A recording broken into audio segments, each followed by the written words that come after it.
What's going on, everybody, man? Y'all already know what it is, man. Shot clock, baby. We here. Week 5, high school basketball. It's going down, man. I'm looking like no shave November right now, man. I need to get myself together, man. Hey, health wellness check, man. How was your week? How you doing? How you been? How you feeling, Rob, man? Man, everything good, man. It's almost Christmas time. A lot of basketball happening in the city. Uh, Seen a lot of basketball over 2 days. It was a great week, man. Got to chill with my brothers. It was a blessed week, man. How about yourself? Oh man, I'm good, man. I don't have no real complaints, man. If I did, nobody want to hear them anyway. Um, I'm just blessed to be alive. Thankful for that. Um, like you said, this weekend was a really good weekend. In the city, you had Fort Bend ISD tournament going on, as well as the Cy Hoops Invitational.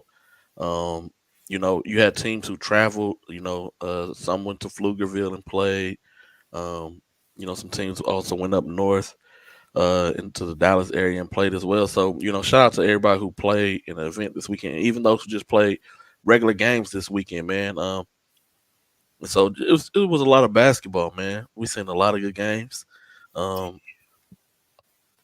man, just a lot to talk about. So, we ain't gonna hold the people too long. Try to be timely, fashionable, man. Yes, sir. Um, Side Hoops Invitational, man. First, before we go there, want to give a big shout out to Forbin Elkins and the Knights. Coach Thomas over there, man. Those guys won the Forbin ISD Balfour tournament. I do have to mention the sponsor, Balfour tournament. That they won it. Uh, you know, Shout out to them, Chris Johnson and the team, man. Jackson Fields, Darrell Wilson, Chris Barnett, Jacoby Osborne, all those guys, man. If I'm leaving your name out, don't take it I personal. always got to say Aston McKenzie. Always Ashton got to. McKenzie, yep. Um, shout out to the whole, Fort Bend Elkin Knights team. They won the championship. They played Fort Bend Bush. Shout out to Coach Gay over there as well. Yes, sir. He's They really done got those kids balling, man. A lot of people wasn't expecting for them to be as good as they are right now. Um, we fresh out the gate. We jumping right into it today, man. Um, so shout out to those guys as well. for We sure. seen Booker T take a loss to Elkins, but was able to go ahead and finish out and win the rest of their games within the tournament as well, beating Fort Bend Clements, who's been playing really tough this season, as well as beating Fort Bend Travis. Yeah. Um, so shout out to them. Marshall also took a L to Ridge Point. They had beat Ridge Point early. They had beat Ridge Point a week ago in Yeah. the Lamar Consolidated Tournament. And then Ridge Point turns around and gets their lick back. Ridge Point 6A, Marshall 5A. So those were the only two times those teams would be able to play against each other for the season. So they split that matchup 1-1. Um, just shout out to everybody else who participated in the Fort Bend ISD event, all the Fort Bend schools. New Caney also participated in the event. Um, Manville played. So just shout out to all those teams, For sure. Booker T, who went over there and who played in the event. Um, is there anybody left off that you may want to? Nah, you pretty much touched on most of the people that High Tower. High Yeah, yeah. Tower. Shout out. Hey, Hightower picked up big Hightower wins as picked up well. big wins as Um, well. I yeah, think yeah, yeah. Bush. I think Bush and Hightower on that side of what it is 59 the Beltway. I think Bush and Hightower probably my most surprising teams. Uh, just because of the piece that they lost, the big name piece that each one of those Yeah, schools lost, yeah. Both. Yep. and everybody thought like woe is me. But you got, Zion for Bush is pulling his weight. Royo playing Mm-hmm. exceptionally well.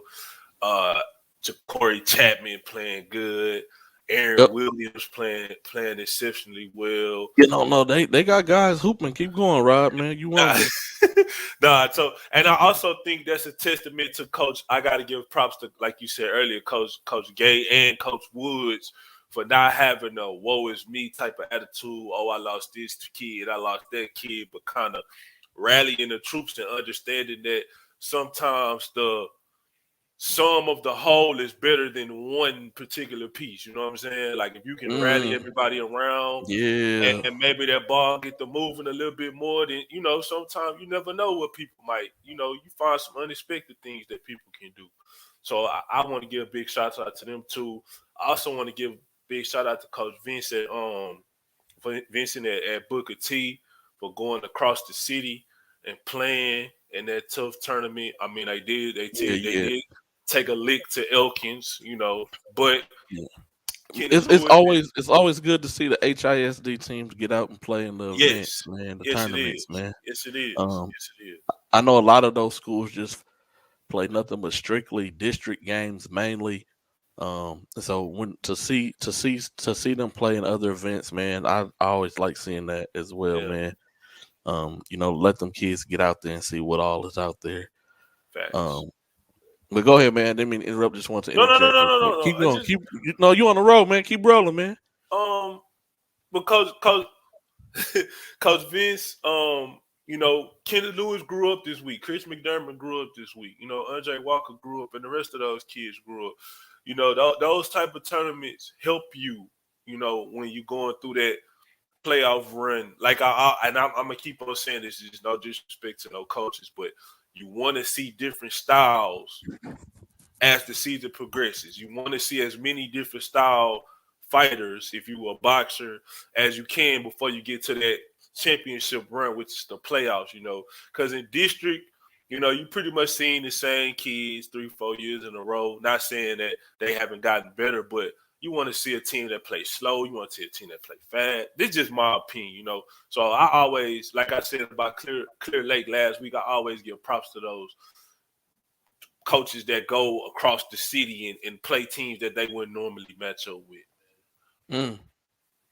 Mr. Yeah, no. Shout Ardon, out. what's up? No, go ahead, man. Shout out once again, man, to everybody who participate in the Fort Bend ISD Balfour tournament this weekend down there in the Missouri City area. Um, Side Hoops Invitational, man. Um, a lot happened, man. I'm gonna let you go first, Rob. Hold on. Before Okay, we okay. jump Oh, you into want it, to jump? I'm jumping the gun. Go ahead. Go ahead. before we even jump into it, man, I want to say this before we even get into that. Okay, okay, I want okay. to give a huge shout out to Mr. Ray Zapata, Miss Patricia Zapata. I still call him Coach Charles Ament, and all the wonderful people in the Cypress ISD administration office and all those workers. They showed us amazing hospitality. They treated us like we was family. And from my heart, man, I want to say thank y'all. They didn't miss a beat, man. It was A1 service, man. I just wanted to make sure that I showed my appreciation to everybody, man, because that was a well put together and wonderful tournament as far as the how it was ran and the hospitality and all the camaraderie that was there in the hospitality room and everything, man. Just from the food service to everybody, man. I just want to say thank y'all, man. For real. Yes, sir, man. Likewise, man. Shout out Mr. Pate. Always make sure she takes care, gives me get taken care of. So big shouts out to her as well. Everybody on staff, man. Hospitality is always great there. Um, Especially and the hospitality room as well. They not trying to be stingy with the servings. They let you serve yourself, and they be like, "You sure that's enough?" Like because they ain't trying to take no food home, so they want to make sure everything is eaten up because they don't want to waste it and have to throw all that food away as well.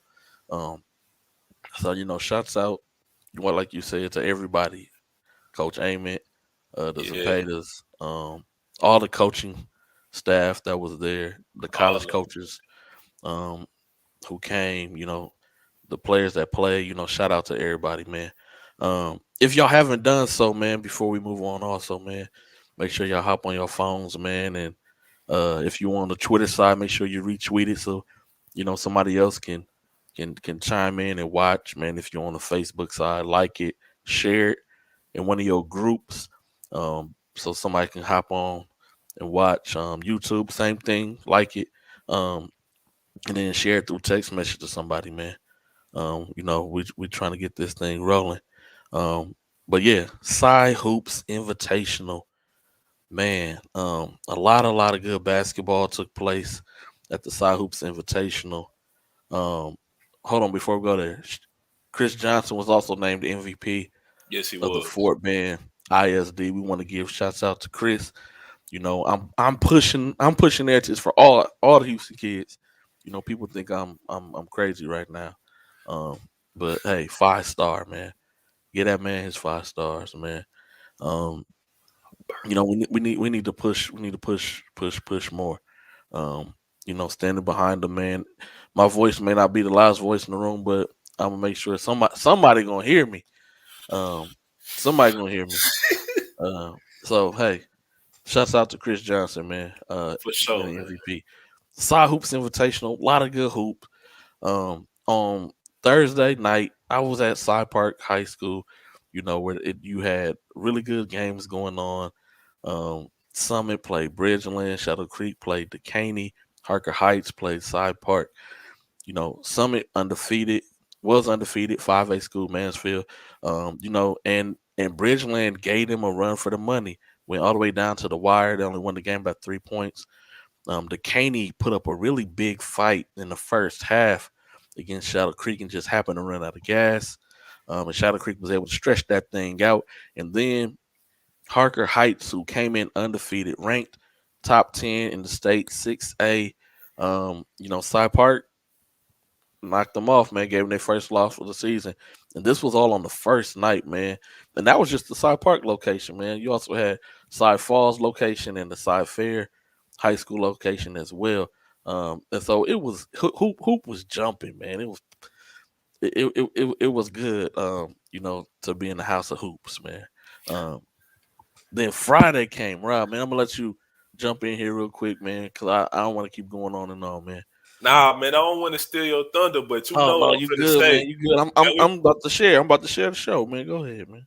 we pulled up Friday morning. You know, G Day was in the building already. I came in second. You know what I'm saying? We pulled up to a festive first game of the morning, man. Yeah, a scrappy and undermanned Summer Creek team against a team that would eventually go on to be the second place team in the tournament, Cypress Falls, man. And I would be remiss if I didn't start off by talking about and I normally don't say this, right, ladies and gentlemen out there in the worlds of YouTube, Twitter, and Facebook, but I told y'all so a couple of weeks ago. I was on here. I don't remember who I was talking to, and I said something about a kid named Joe Tugler. His real name is Joseph Tugler. He's about 6'7". Joe Tugler, man, is probably going to end up before the Christmas break getting some high major offers. He was dominant through all. I didn't see him the first day, but the 2 days that I seen him, he was dominant, man. He was dominant. The Cypress Falls team, that was my first time seeing them this year. Josiah McWright, Louisiana Tech commit. You got the sophomore prior. You got Duran hitting shots, man. They was without their point guard the first day against Summer Creek. Xavier Scott, he didn't get cleared until the second day because he had a concussion. But they look good. Coach Flores really putting something together over there in South Falls, man. And it was. I don't want to. I'm not gonna go down the whole slate. I'm just talk about teams and players that piqued my interest. And Gita, you could jump in whenever you want to. Mansfield Summit. I show the city a lot of love, but Mansfield Summit, man, they got two guards that really stirred the drink for their team, man. Nicholas I don't know how to pronounce his last name, so I ain't gonna say it. Hey, he a And Max hooper. and That Maxwell. he's a Um, hooper. they both came up He got big. he got running back legs, Yes, quick, it's speedy, plays with pace, stops on a dime. Hey, floater yes. game was crazy on him. Um, They both came up big mm, in a double overtime win over Shadow Creek, man. that game The was crazy. crazy. The kid Maxwell, he dislocated his shoulder at the end of the fourth quarter and got his shoulder popped back into place and came back and made big plays down the stretch in overtime and double overtime to beat Shadow Creek, man. Sean Jones from Shadow Creek looked unstoppable in that game. He had 27, 28 points in that game.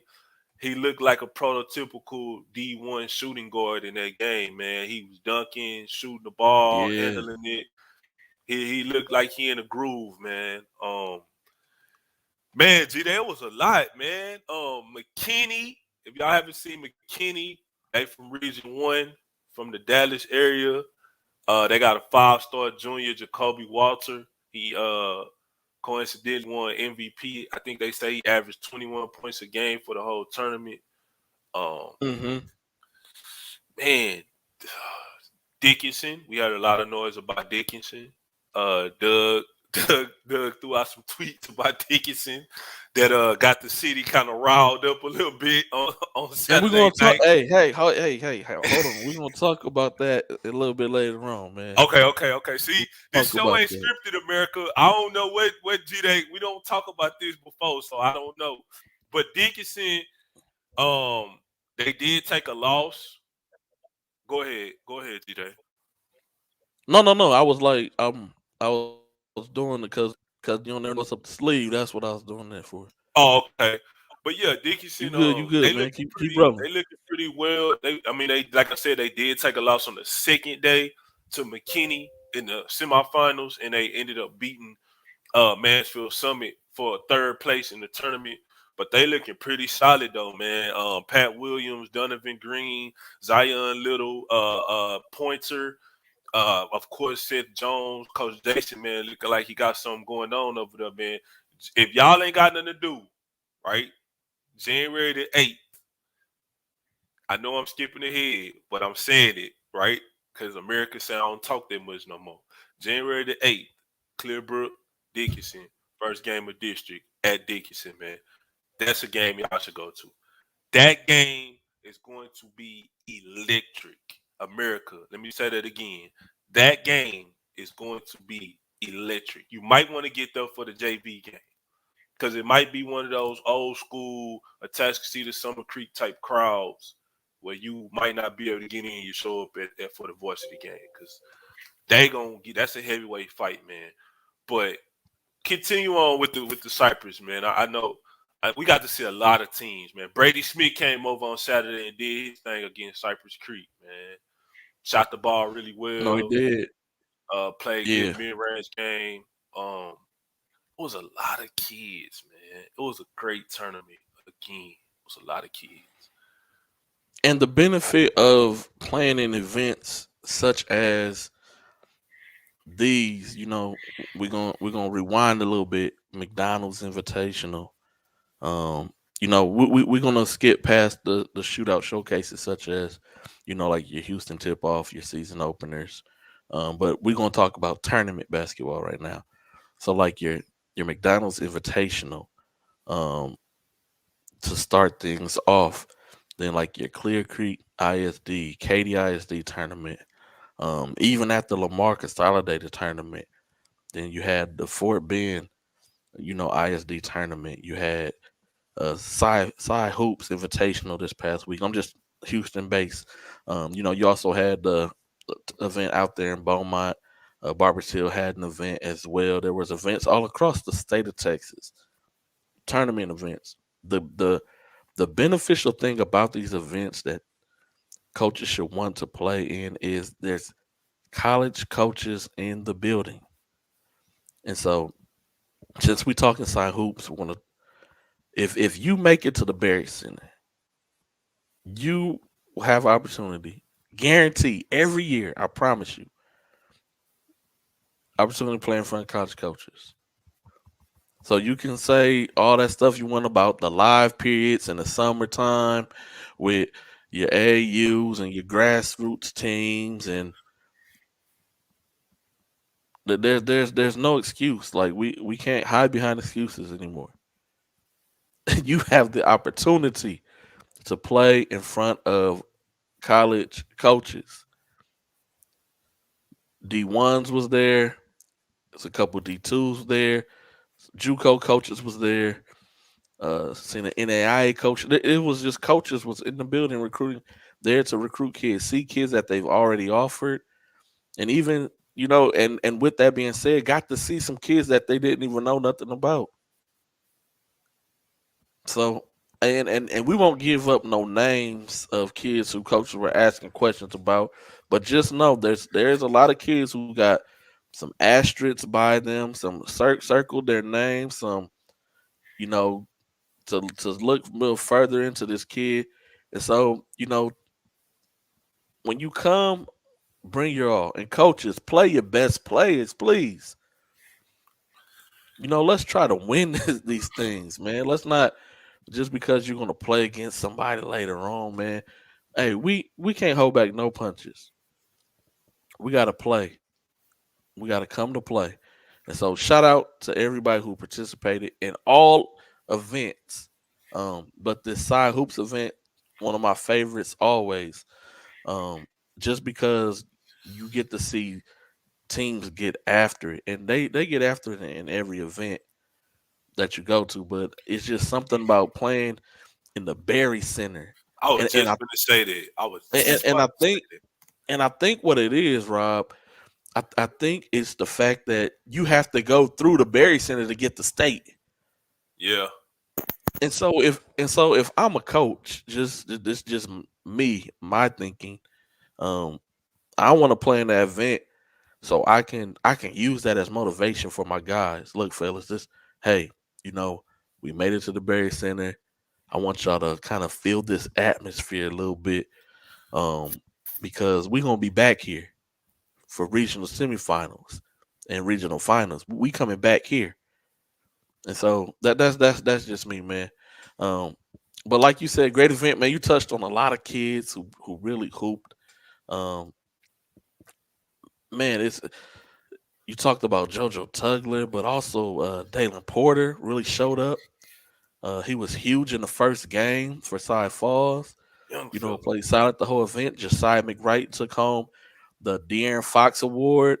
Um, and so, shout out to him. Shout out to Coach Flores and the whole staff over there at Cy Falls. They got another big game coming up this weekend. We're gonna get into that a little later on. We get to top games of the week. So they got another big game coming up this weekend. Hey, Cy Springs, man. Like So Coach Boy in the who whole side. nobody's seen that coming, Rob. Nobody. Nobody. But Coach Boykin knew though. He did. Hey, confident in his team. He wasn't caring about none of the hoop, none of that, none of that stuff, man. He kept telling the kids they don't know, but they're gonna get to know who we are. They don't know us, but they're gonna get to know who we are. That's what he kept telling them. Yep. Yep. And they played within their system. They never deferred from it. No matter if a team was trying to play transition basketball, they didn't get away from what it is that he wanted them to do. Oh, They ran their sets. They made sure they looked for really good shots. Um, they didn't rush anything. And although I'm about to say this next piece, it it did not apply to this team. So something that I do is I always count like it's a shot clock. I always count 30 seconds like it's a shot clock. And there was a couple of teams who went over 30 seconds. We even seen a team almost 2 whole minutes. And Every year it happens at this event. There's always a couple of teams who sit on the ball. Now I go to other events. Maybe those games are just not the games that I get to witness. But I really wish, because there is a loophole in the rule books that people don't know because people aren't really digging. But there is a loophole in the rule books that when you are having a tournament, a high school season tournament, you can use the shot clock if you want to. And so I'm going to put in a suggestion next year that the shot clock be used.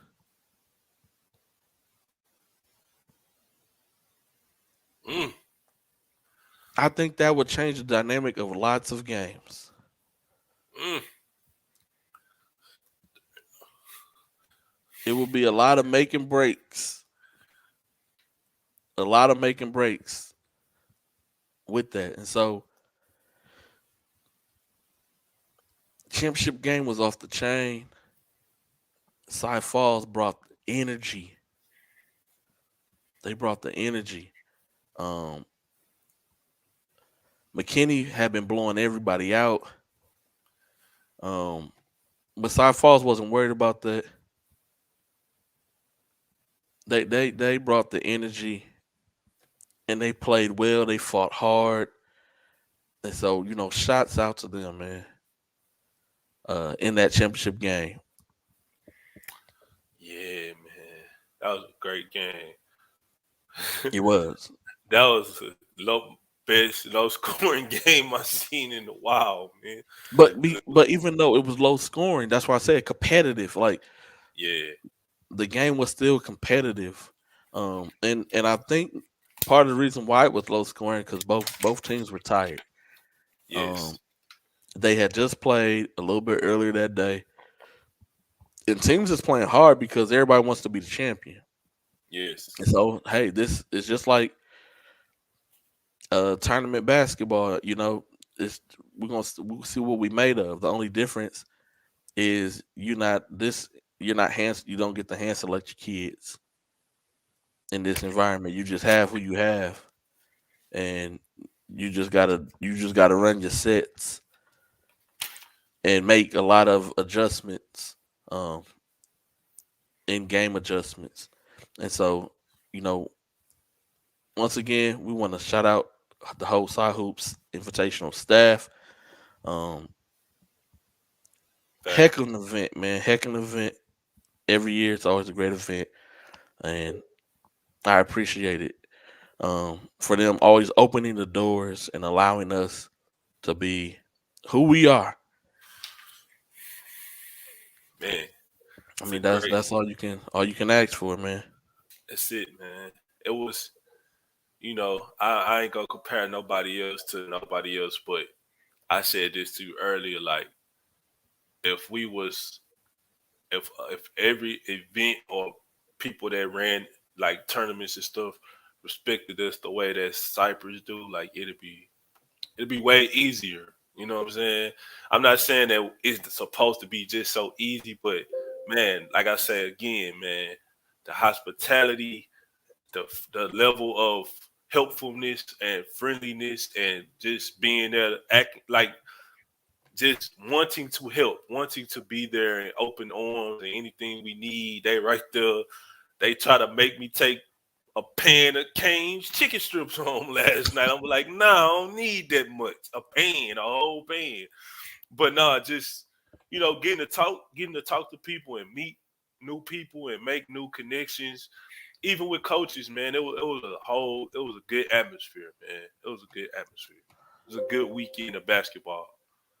And I want to add to that as well. Before we move on, do you think the reason why it is the way it is? I'm talking about with the open armness towards media, um, is because a lot of them were ex high school basketball coaches. I think that got something to do with it. I do because I think they get it.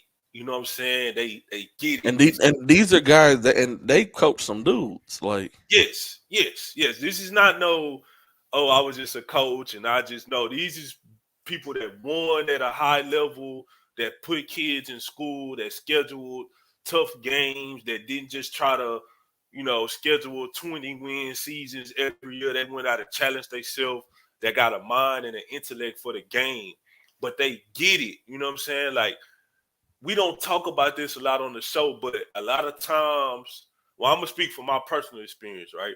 A lot of times when I go places and I say I'm media, it's like, well, why don't you have a camera or what news station do you work for? But I be like, it's different genres of media. It's not just I'm a filmer or this. I write articles. I do, it's a lot of, it's widespread. So with them, they've seen us before, maybe at events or at their school or whatever, or read articles and read rankings and stuff that we've done to give uh, exposure to their school and student athletes. So they more open to what we do. You know what I'm saying? Because they've been on the other side before.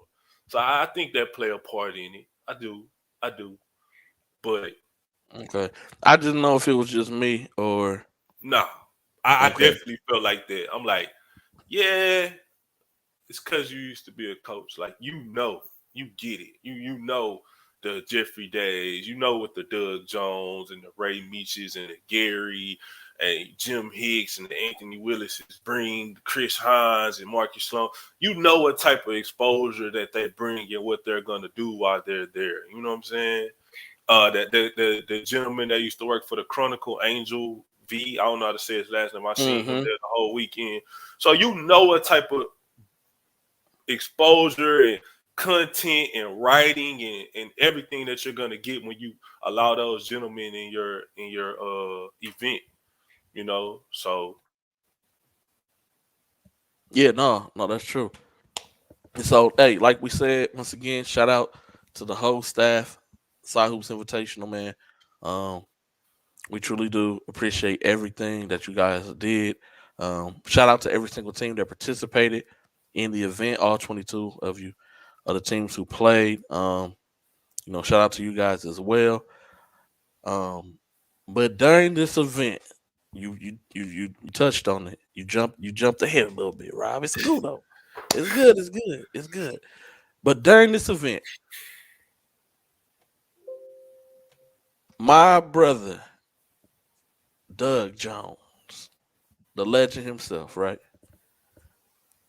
said a tweet that Dickinson was going to come out the region, and then I see my other brother be tagged in a tweet from my guy Mo Millie saying Clearbrook and Rob C verse everybody. Hey, shout out to my guy Millie, man. shout out He Millie, man. always keep it real, man. Um, he's been a someone who supported us from day one, man. X, And he knows that we support him and his as well. X. And I like parents who aren't afraid to one who's played the game, understands the game, and aren't afraid to be like, hey man, look, bump what y'all talking about. We finna win this thing over here. Facts. So, Rob, man, we want to know. What's up? What you want to know? We want to know, man, how you feel about being put in such a esteemed tweet out there like that, man. It was funny, man. It's Millie. If you know Mo Millie, man, then you know one thing about him. He ain't never scared to say how you feel, whether it be in person, on the internet, in your DM. He gonna tell you how you feel, man. That's what I love about him. That's what I always appreciated about him. Um, no, that's not why I talk about Chemo and Smurf. Uh, but I talk about Chemo and Smurf because they can play basketball. And I do feel that it's gonna be a great game. I feel both of those games are gonna be great games. Like that's why I just said January 8th. That's the first game of district for both of them. Y'all might want to make that. Yes, sir. But to be put in that tweet, you know, people gonna infer what they gonna infer. He know what he meant by. I know what he meant by. It's not that I don't respect no other teams or I'm only riding for Clearbrook. No, I'm unbiased. I talk about all kids and all schools, and I cover all schools. You know, do I? Well, I don't want to jump the gun about that. So you will see where No, we jumping the gun, man. What? well, you What? will see where Clearbrook. Do I feel that Clearbrook is the number one 618 in Region 3 right now as we stand today on December 12th, 2021? Yes.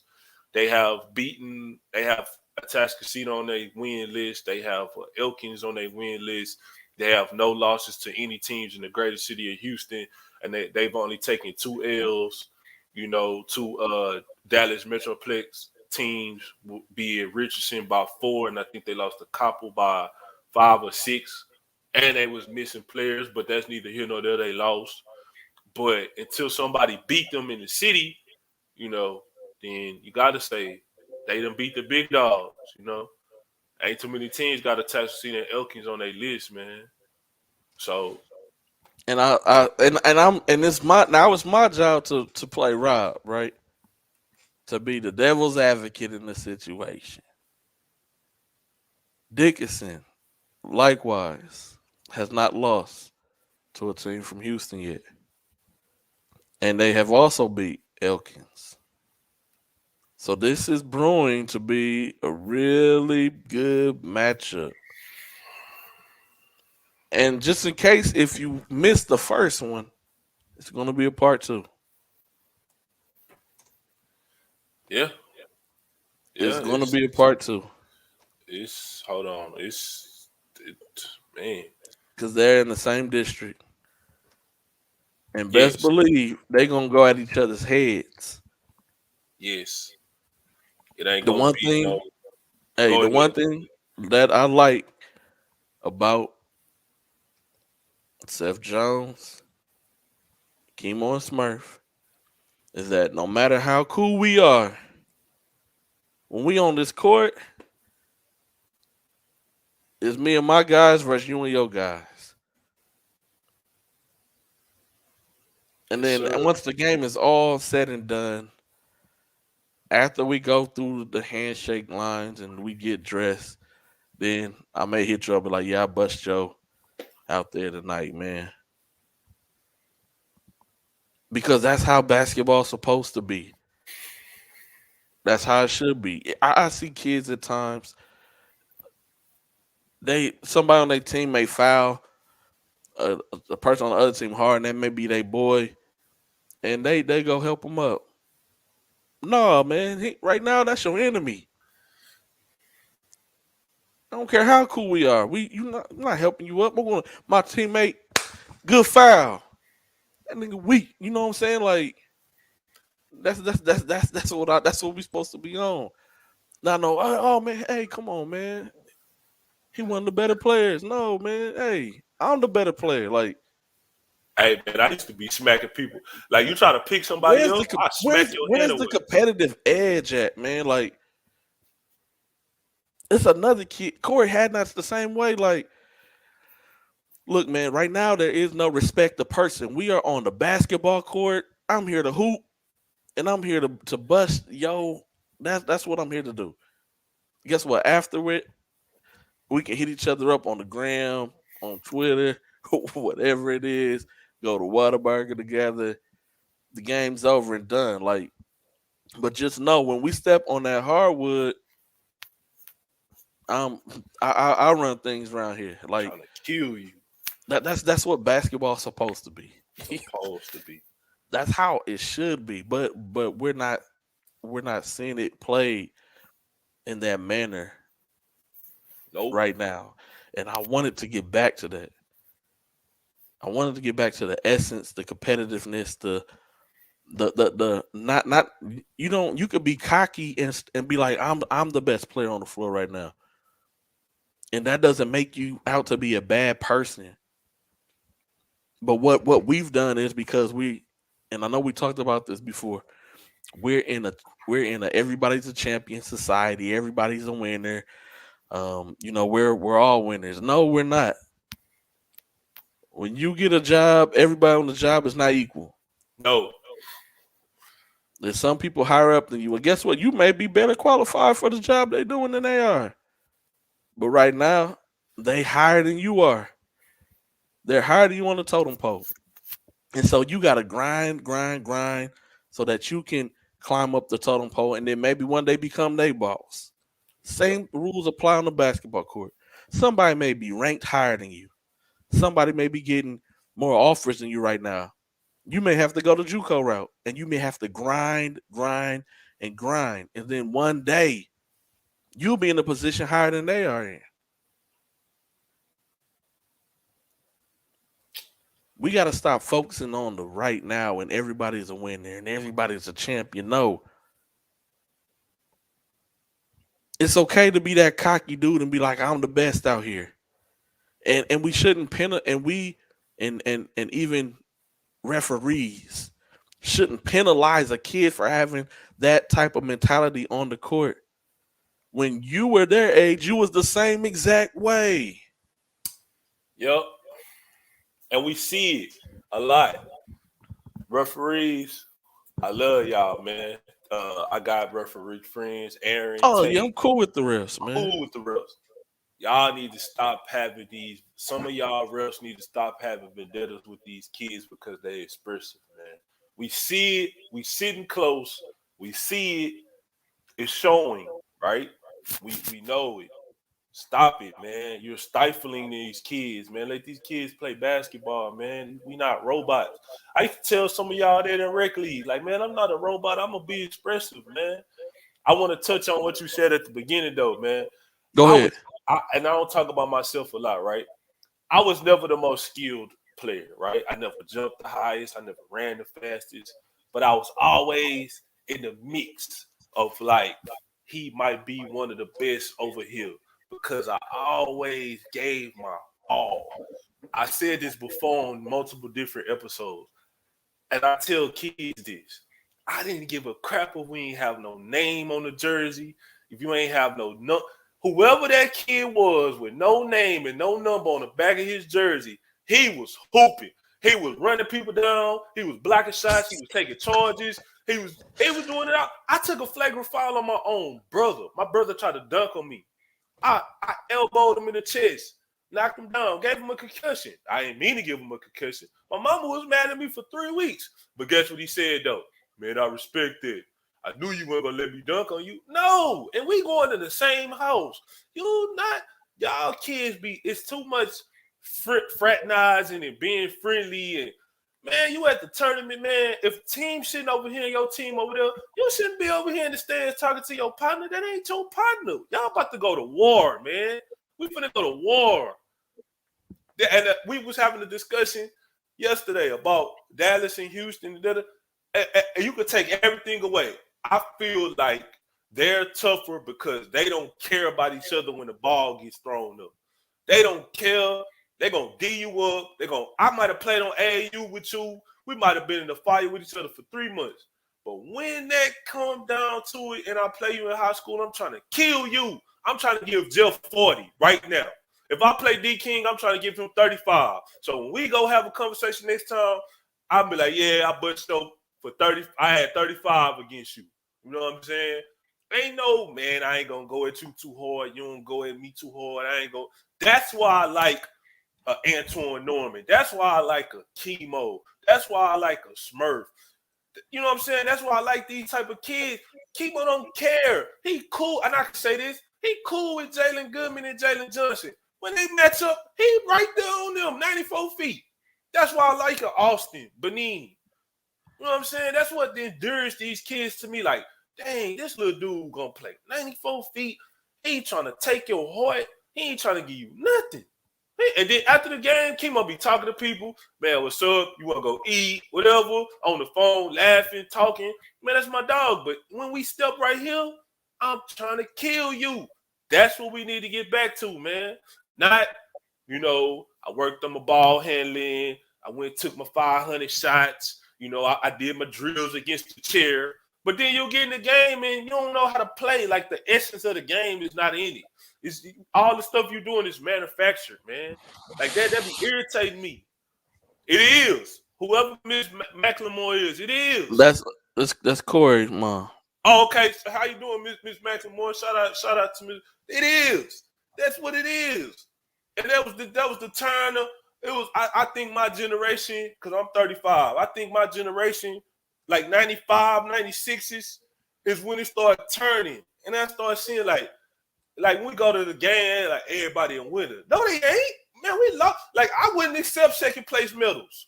I wouldn't. I would not take it. My mom be like, I would throw it out the window. I got one of the worst whoopers I ever got for throwing. I won MVP and we lost in the championship. I threw the MVP trophy out the window. I don't want that. I don't care about being the MVP and we lost. I lost the championship. I don't care.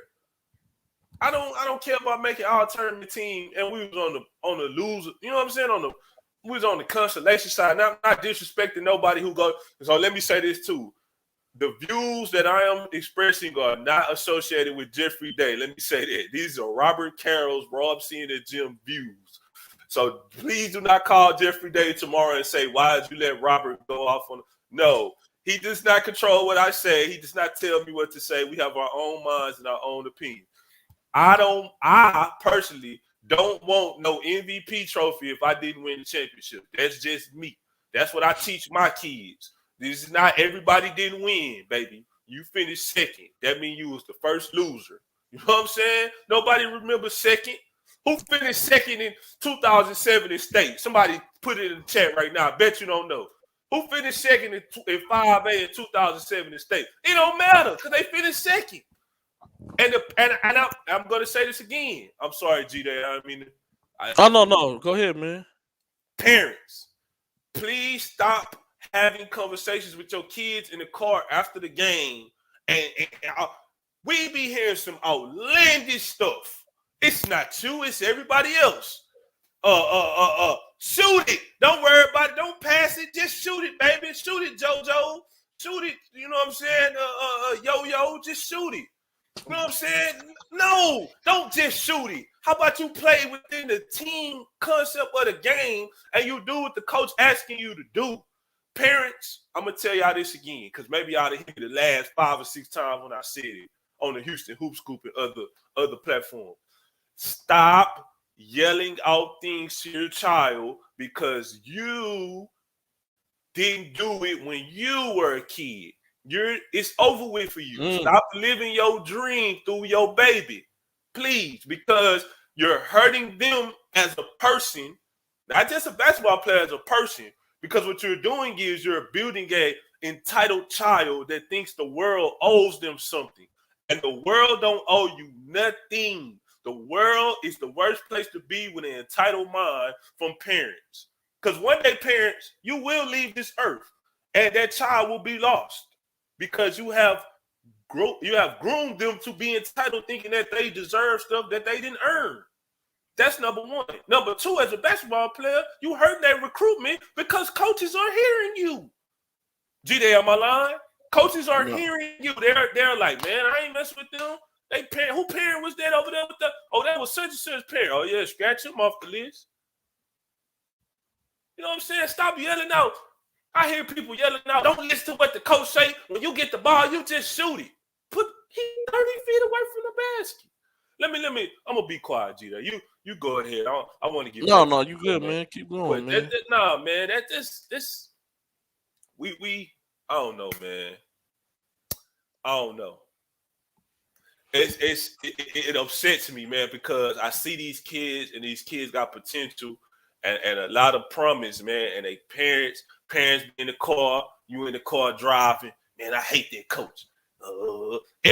Everything is the other person though. My granny once told me, if you go around the whole city and it's everybody else's fault, but everybody say something about you, you might want to look at yourself. You go to AAU, man, I hate that coach. We're gonna go to another team. You go to another team, man, I hate that coach. I don't like that organization. We're gonna go to another team. Then you get in high school, I'm gonna move my baby to another district because I don't like the way the coach. It might be you and your baby. It just might be. So stop having those negative conversations in the car, man. We see it. You're killing the kid.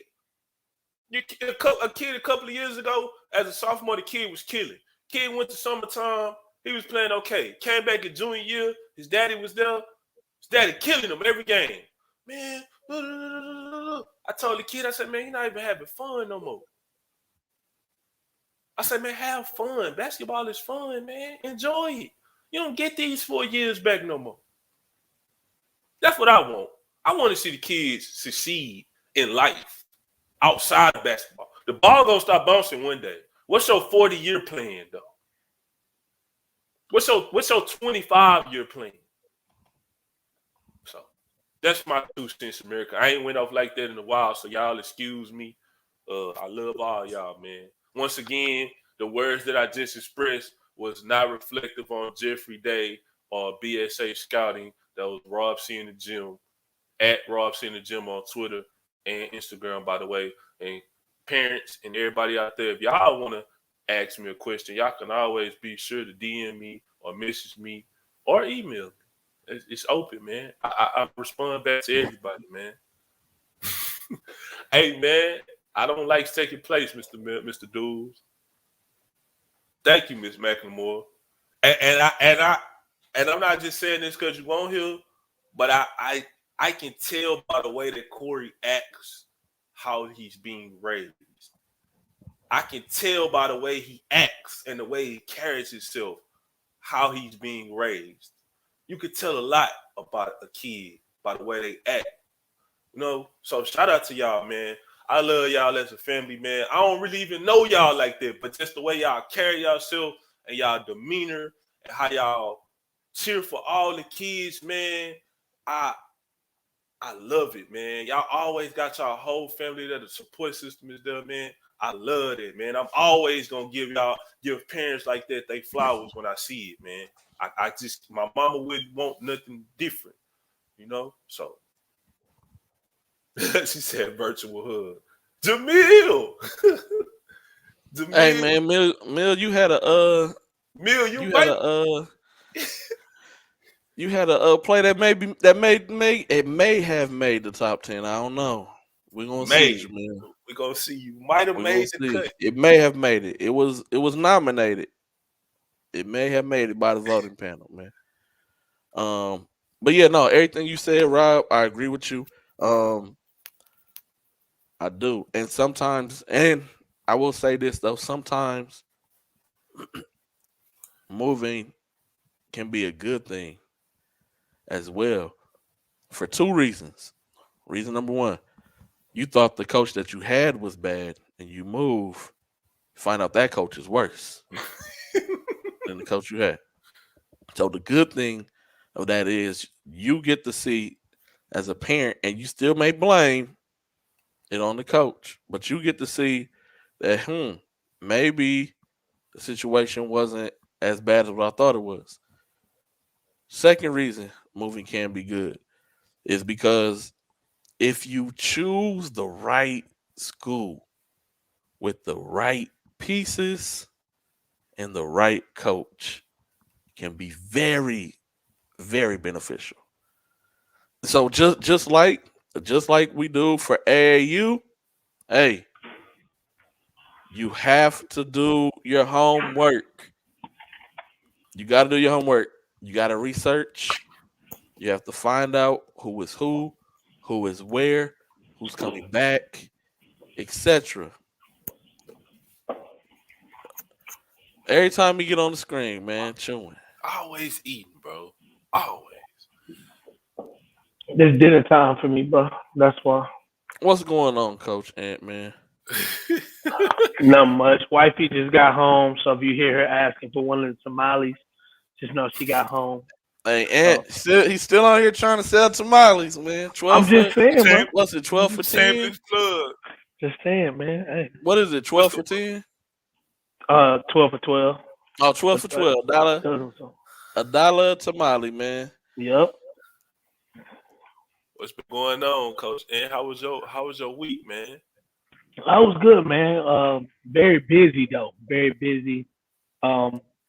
I was everywhere this week, man. From Tuesday up until Saturday, I was coaching. Had to coach like 6 games this week. Tuesday had two on Thursday. We played Westfield on Friday. Then I had two on Saturday. So I had 6 games. Then plus I was at the South Fair Hoops game tournament. South Fair Hoops tournament and everything, man. That was a great tournament. My first time as a media guy. I heard y'all I was on earlier listening. The food was A1. A1. Hey, I didn't take none home. I was about to, but I was like, man, I got the tamales at the crib, so I was like, nah, I ain't gonna take none home. Them tamales. So, but I'm on to my Saturday. Jambalaya, wings, chicken with rice, tacos. I was like, dang, like, hold on, man, what we doing here? Enchiladas. They had everything in there. I'm talking about everything. Everything you needed. I tried to tell you. I remember we were talking about the best hospitality room, and Gary kept saying McDonald's. I was like, hey, no disrespect to the McDonald's tournament. They're a good second, but ain't nothing compared to that. For the Chris tournament. even said he was at South Falls. They had catfish, shrimp. I was like, what? Catfish? I was like, what? But no, man. Just to time in a little bit. What up, son? Time in just a little bit. With everything, man. It was a great tournament overall. Got to see a lot of teams play.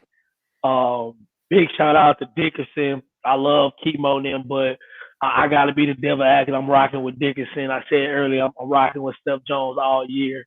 You know what I'm saying? So I'm gonna try my best. Hopefully, I ain't got no game.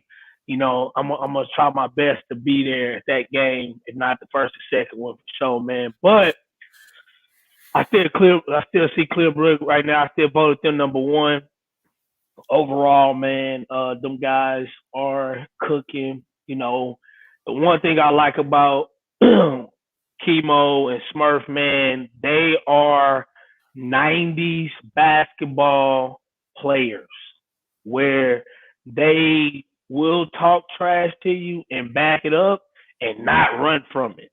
A lot of kids today, we talked about it a little bit, a little small conversation we had. They are the definition of what we like. Houston basketball, tough. Rowdy want to play, want to compete against everybody, not running. They want all the smoke. You know what I'm saying? Not taking no games off. Just want to play. Just want to get better and compete. And that's that 90s basketball where everybody's not number one, everybody's not equal. Everybody don't win a championship. You know what I'm saying? There's winners and there's losers. That's just how life is. There's first and second and third. Ricky Bobby dad told him if you wasn't first, you was last. I'm just saying. Nelly I just told want to throw that out there, man. Nelly told us that back in the day. Nelly told us back in the day. He had a song, baby. He did. Hey, number one. Hey, it is what it is. Third is never remembered. I'm sorry, man. That just is what it is.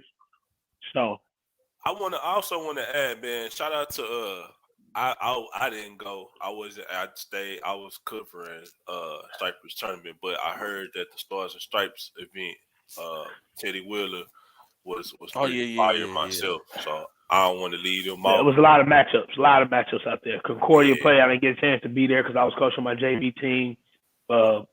We played against Austin Nunez, and San Antonio Wagner. Hate to say it like that, but that's how I'm gonna say it. Austin Nunez and San Antonio Wagner. That's how I'm gonna say it. Because Austin Nunez is something different. I ain't gonna lie, that kid is really, really good. I would love to see him play at the next level. I think he picked a really good school that's gonna help him, allow him to showcase his skill set. So that's gonna be really, really good to see. Other thing I kind of heard y'all talk about was just the competitiveness of a lot of these teams like South Falls. Big shout out to Josiah. He was injured early on in the season. He's getting back to himself. I think he still got a little bit of rust that he's trying to get off, but he did compete from start to finish. Really good game by JoJo. That was really, really, he played tough, defensive rebounding. He's looking really good, handling the ball on the perimeter. So really big shout outs to Star Falls representing, Houston, making it to the championship. Glad we did not see no two Dallas teams in the championship. I did not need to see that at all. So I'm glad that was, really good overall. So, but I got a side comment that my boy Rob kind of slightly passed over.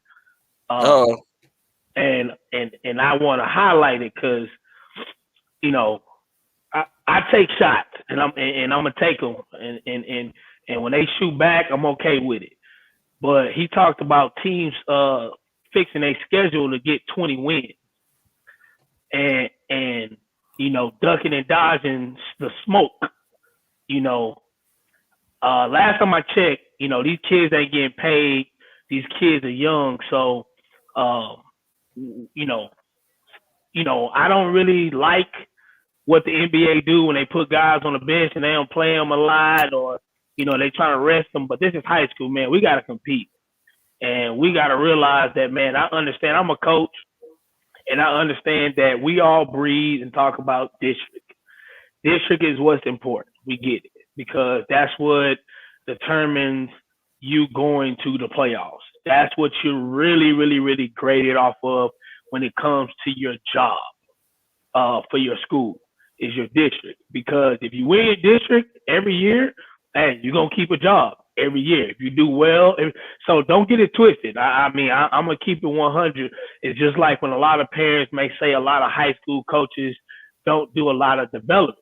Technically, that's not their job. Truthfully, as a high school coach, that's really not their job. Their job is to coach their team.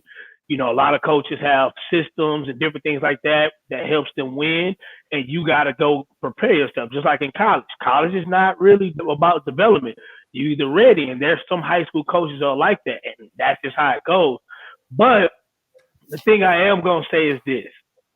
We have to get better with understanding that we have young kids, high school kids, careers in our hands.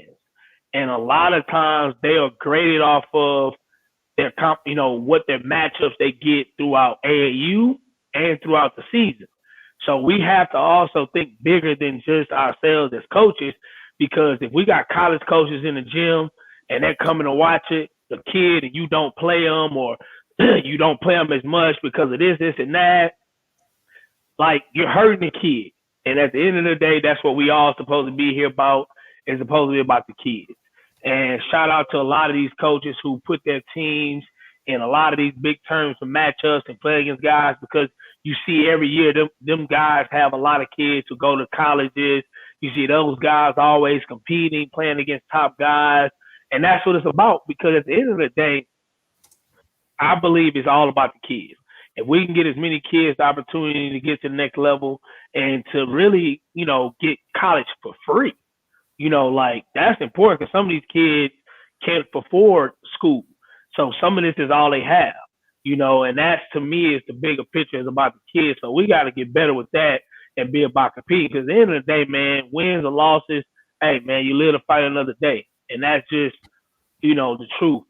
You know what I'm saying? And I think that will also help our culture in Houston too, just helping these kids, like I heard y'all say earlier, just about kids, being tougher. Like, hey, yeah, we friends, but when we step on this court, hey, we finna compete. We finna be competitive. Like, hey, I grew up, when we play against, we always say, hey, the summer, you either gonna be getting laughed at or you gonna be able to talk trash.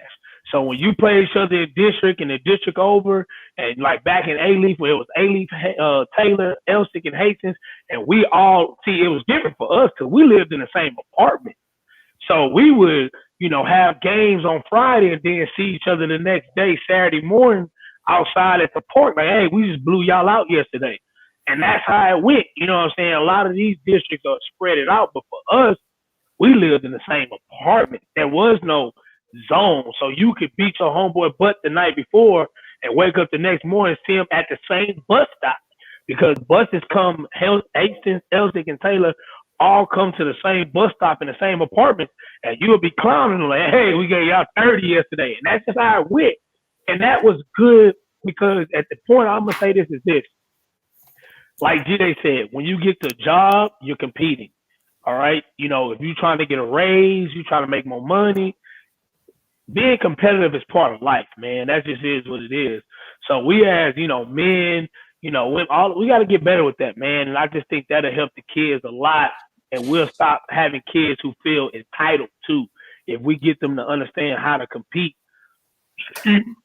we'll fix that narrative of kids feeling entitled, because as coaches, we talk about that a lot, and why kids may not make the team or they switch schools because they be entitled. Man, I was a coach.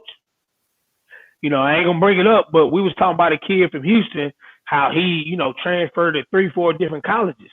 And he's supposed to be a big time kid coming out of Houston, and he didn't play at 3 different colleges.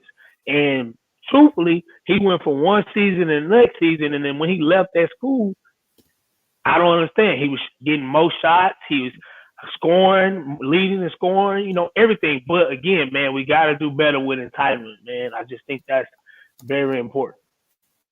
That's all I want to kind of talk about. Oh no, you good, man. I had touched on that as well. Oh, my bad. Okay. No, you good though. You good. But with college coaches being in the vicinity and playing your best players, and like I said, who cares about how many times you're gonna play this team? Um, like we last year, Tasca City and Summer Creek played each other 3 times, twice in district, and then the last game they played was to see who gets to go to state. So I mean, so what if it comes down to that point? What if it's okay? I played you at this tournament, then I played you twice in district, and now I got to play you for a 4th time. But this game is to see who goes to state. Like I'm not changing up anything ever. If you can't beat me, you can't beat me. If I don't need to hide no secret weapons, I don't need to. All marbles is on the table, man. This is what I have. You try to figure out how to beat me with this. This ain't the This ain't the 80s though. This ain't the 90s. Like, what are you hiding? I can go get the film from D-Day, or I can go get the film from Huddle, or I can go get the film from last year when you had the same kids that was on the team. Like, it ain't like you just. I don't know. That's disheartening to me though. I will say this. It hurts. It hurts the kids. Go ahead. No. I was finna say again. Shout out to coaches, to high school coaches. They take a lot of time out away from their families to be around other student athletes, other people's kids. So they make a lot of sacrifices, But at the end of the day, it's our job to talk about things in the basketball world. We hold ourselves accountable, so we have to hold others accountable as well. So don't get offended or take it as a slight or disrespect, because none of us are disrespectful dudes. None of us are unapproachable dudes. None of us are, tough guys. Well, when you see us in public, like, oh, I ain't gonna talk to Rob, or I ain't gonna talk to G-Day or Ant or Gary. I can't speak for y'all, right? I like having insightful conversations face to face. When people ask me things about the show or things that we've said on the show, I like talking about that and explaining it. That you know what I'm saying? I like getting that feedback to understand, okay, maybe I should say it in a more tactful way. Maybe I should have more discernment. So that helps me be a better person. You know what I'm saying? Helps me be a better person, a better parent, a better scout. My job better. So I'm not opposed to talking to anybody. I've talked to coaches, referees, other media personalities, student athletes, high school coaches, college coaches. I like getting insight. As these 2 gentlemen to tell you, I'm the question guy. I'm gonna get that on the shirt too. Can I ask you a question? That's my favorite phrase, because I'm always trying to go into knowledge, man. I always want to know, man. When we go back to doing segments, we're gonna change your segment. So can I ask you a question? Hey, that's good. I like that. I like that. I like that, Nah, but Go ahead. Cause Mr. Dude's crazy, man. You knocked your own brother out. I'ma walk like he tried my to stuff dunk on on me. my stuff on mute. Now I was gonna say,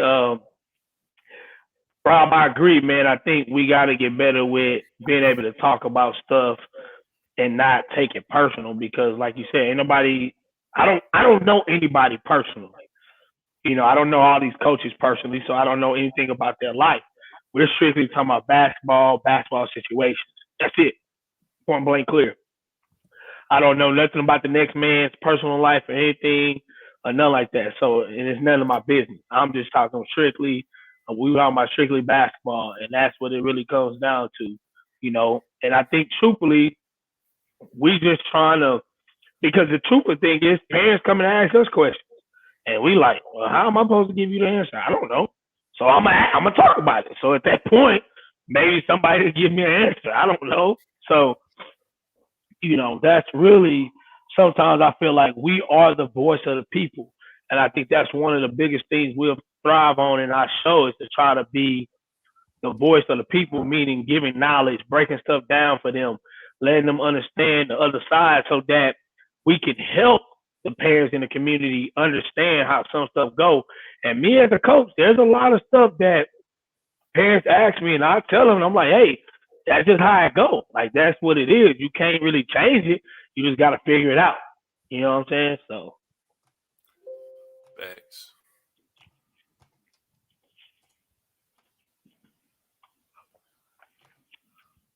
I do want to say my man from Wagner is pretty. He all right. Kevin Garcia, he all right. Play for JL3 Mother. Do want to say that. Would you guys dream state matchups be one? I like Duncanville versus Richardson 6A, BU versus Kimball 5, Silsby versus Faith Family 4. I'm gonna have to go with Booker T on there when instead of Silsby, Mr. Dudes. Even though yeah, I like facts. Silsby, I think Booker T will be there. We might get to see. I don't want to jump the gun because I know we're gonna talk about this in another show, but we might get to see that Duncanville Richardson matchup before state championship. Um, but I don't want to steal the thunder of the moderator, Mr. Jeffrey M. Man, Day. I am not no moderator. Hold on? Are we fighting? Is this an no, argument? Are we in no, court? no. All right then. So I ain't the moderator. See, America, y'all think I'm the mean one, America. He the How? mean one. Hold on. How's He that the mean? mean. He the mean one, man. Jeffrey Day, man. That's the one you gotta watch out for. Now, but there is some dream matchups for state though, Mr. Dudes. Richardson versus Duncanville, that'll be a classic. BU versus Kimball Part 2. Kimball got way better. They added a couple of pieces to John Brown, Trey Clayton, the football player. I can't think of his name right now, but he playing well too. Um, Mm-hmm. and Faith Family got a 6A size team for a 4A team. But I do think that Booker T gonna beat up. No disrespect to Coach Sid. No, Mr. Doom. No, Mr. Doom. We're I not mean, considering you got to consider it though. They got two what. high. They got two high major. Got two They are high major good. guards. Hey, Rob. They I are think both. good. I think both teams Consider play, it. Rob. Hey, I got you. I think both teams play, Rob. I Stop. know. Stop. I mean, but we'll get to see that. Before we probably gonna get to see that in the next coming weeks before state though. For We'll a be couple able to times, see yeah. that in 2 weeks, 2 or 3 weeks. Yep. And Duncanville from the smack them. I just want to see the game. I do too. Exactly. I I I don't know. I don't want to say a point spread, but I don't know. I don't do that.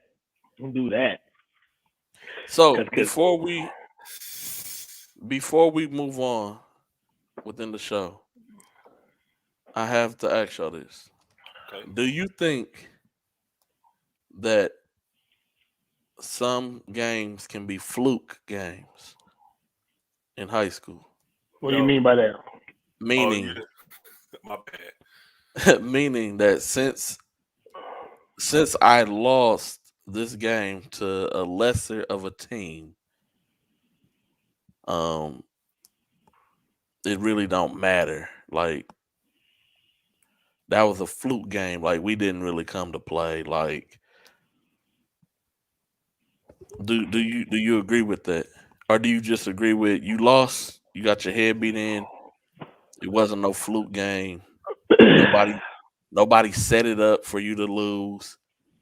Y'all just didn't come and play good. Man, it ain't no such thing as no fluke game, man. I Well, seen express a little bit. Talk about it, man. Like first of all, the team that tweet originated from, they lost by 30, man. Lost by 25. That ain't no fluke. You got smacked. Everybody who have bad days at the office. who You you talking lose, about? you lose. Who you talking about? Ari- Arizona Compass lost. everybody has bad games. They lost when they lost to Richardson. Somebody came back and said that somebody said that it was a fluke and they don't care about that game, whatever, whatever. Man, everybody have bad games. Everybody have bad. The players know the truth at raw. Everybody know. Everybody know that everybody have bad games, man. We see teams that we think not gonna lose all the time. You can't every time you lose, you can't say it was a fluke. It was a fluke. No, it wasn't a fluke. You just had a bad game. They had your number that game. You know, you could say if I played them 99 times, we'll win 99 out of 100. That might be true, but you know, they lost. You lose, man. It just wasn't your day. Coach Ant, Ain't no such thing as a fluke game. Like you either show up and play or you don't. I mean, that's just how it goes, man. Like I think a lot of the times when people do that, and that's why I say I don't like the whole thing that people have um kind of switched to, I'm resting my player, this and that, or you got a big time kid, he may have like a little injury and they about to play somebody, so they don't play him, and if they lose, it's like, well, so and so didn't play, and they lost, period.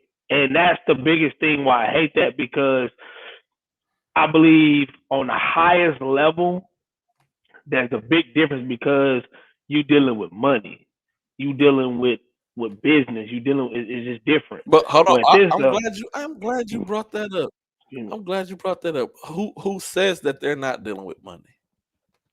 no. But I'm with you on that. But the thing about it is this: if we're already allowing kids 18, 17, 16, 15 years old to start doing that, then in the long run, when you catch that kid at 25, 30, and you turn around and his life is a different level and he doesn't understand certain stuff, and yeah, he may got money, but he may be miserable with life. He may not like his life because of certain stuff, the way it is and stuff like that. Because let's keep it 100. There's a lot of crazy rich folks and a lot of depressed rich folks. So that No, don't fact. mean that don't. So at the end of the day, when you doing Oh stuff man, I like still that, had. huh? Go ahead. Oh, when No, you no, I'm doing talking about I when still had Mr. Dudes on the thing, man. uh when you Go doing ahead. stuff like that, man, you ain't doing nothing but just hurting the kids, man. That's just how I look at it. We got to teach these kids how to understand. Again, it goes back to, I mean, competing and understanding what life is about. And so, nah, I mean, that fluke stuff is, I hate it, because it's just a way for people to try to escape the truth. Mm. I just wanted to see what y'all thoughts was on it, how y'all felt about it, man. Um, because I'm like y'all, I don't believe there's never such a thing as a fluke game. Um, you know, everybody has bad games. They do. And sometimes you can have a team full of dudes, quote unquote, and all of them have bad games. Or maybe I just didn't feel like playing today. But I'm playing anyway. So I mean it is what it is at the end of the day. But yeah, But hey, all I can say is with my with my son, I can speak on my kid, my in our situations. Um, never did he ever um say that, oh, I ain't gonna go play. He'll get mad. You know what I'm saying? He'll want to quit, but he'll keep going. And maybe that's just maybe it's be I don't know. I can't really say. I can't say it's because of me. That's just him. Just who he is. Yes, was I tough on him when he was younger? Yeah. Um, did I tell him, we never give up, never quit? Yes. But after a game, I never told like we didn't like once the game was over, it's over. That's it. We on to you got to be on to the next. You can't focus on it. Um, and I never controlled. Oh man, you rolled your ankle last time. Maybe you should sit out. No, it's always how are you feeling? You feel you can play? All right, well then you go play.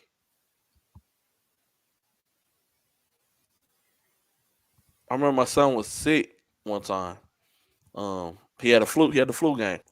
Like the greatest player of all time, and ain't on here right now, but like the greatest player of all time, Michael Jordan. You know what I'm talking about? He was sick.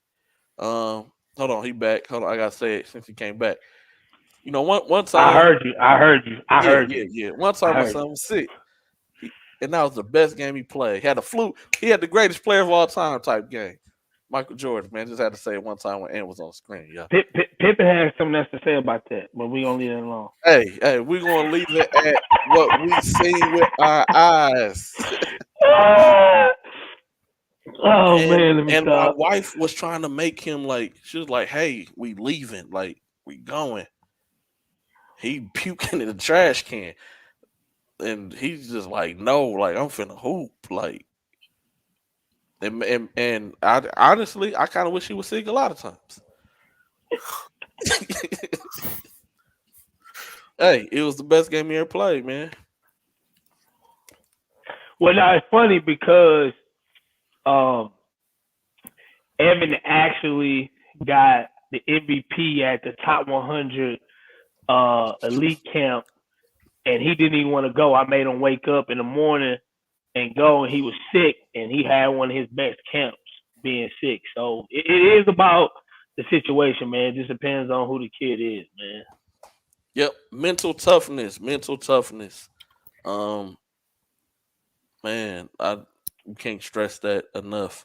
Mentally, you have to be ready to play and ready to compete at all times, man. And for a lot of you guys, parents, players, um, seniors, like if this is what you really want to do, you need to get after it. No excuses. No, he's hating. No, coach ain't. When you get in, make the most out of that opportunity. You play so good that you have to make the coach look bad, and he can't Trevor deny Young, not stupid. playing you. Trevor Young is crazy. Hey, everybody, all right, everybody different, man. Everybody different, dog. Everybody different because I could tell you about me. Like if I'm sick, I ain't doing nothing. I'm not. I'm done. I wasn't playing no games. I'm talking about, and I was super competitive. But if I was feeling sick, I'm not playing. I'm not going to practice. I shut completely down. I'm done. And if I get sick now, I'm not. You're not gonna catch me at no games. I'm not filming nobody. No articles are getting written. Like I'm shutting myself down. Ain't gonna be no shot clock. Ain't no. Hey, if I'm feeling sick, I gotta take care of me, man. But everybody's different. Um, because I know that I can't handle it. And I don't want nobody out here talking about, man, oh, G Day a baby. No, man. I'm sick. It's time for me to take care of myself. so I can get back to where I need to be. But hey, seniors, let's hoop. Like, let's get after it. Let's stop making excuses. Coach is hating. Coach not playing me. When the coach puts you in the game, make the most out of it. Make the most out of it. And people always say play your game. And somebody put that in the comments earlier. When the parents say play your game, that really means shoot the ball every time you touch it. Yeah, that was Mr. Dudes. Put Yeah, yeah. that's facts too. No, play the game that you know that you are consistent at. Whatever you're consistent at doing, when you get in the game, do that. If you're a really good defender when you get in the game, lock everybody up. Whoever touches the ball and you guard them, put clamps on them. You have to make it hard for the coach not to play you. He has to keep coming up with different excuses after different excuses after different excuses. Secondly, also stop passing up on these JUCO opportunities. That is nothing but a stepping stone for recruitment. I should have put it on here, and I'm gonna put it on for every episode. Um, Shout out to Coach Payne. He advocates for a lot of guys. He was a D1 coach at one time, D2 coach, D3 coach. He's an NAI coach, and he advocates for a lot of guys. And he was talking about recruitment on his little podcast thing that he does, and then he even created like a little image. And I shared it a couple of days back, and he was doing like the tiers of how recruitment goes. So number one is transfers. Number two is the JUCO kids, and within that in that set of transfer, it's not just the D1 transfers; it's also the D2 transfers as well. Number two is the JUCO kids, and then the last person that they go and look for to recruit is the high school player. So you have to ask yourself, if I'm already last on the list, why am I overlooking the second step?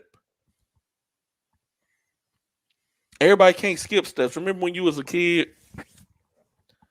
And well, I'm gonna speak for myself. I remember when I was young, sixth grade, playing football. We had to run stadium stairs. I don't know if any of y'all ever ran stadium steps before, um, but we was doing stadium stair run, and there was kids who had longer legs than I did, and so they could skip steps when they running up. I gotta hit every single step, every single step, every single step. And just because I hit every single step didn't mean that I wasn't eventually going to make it to the top.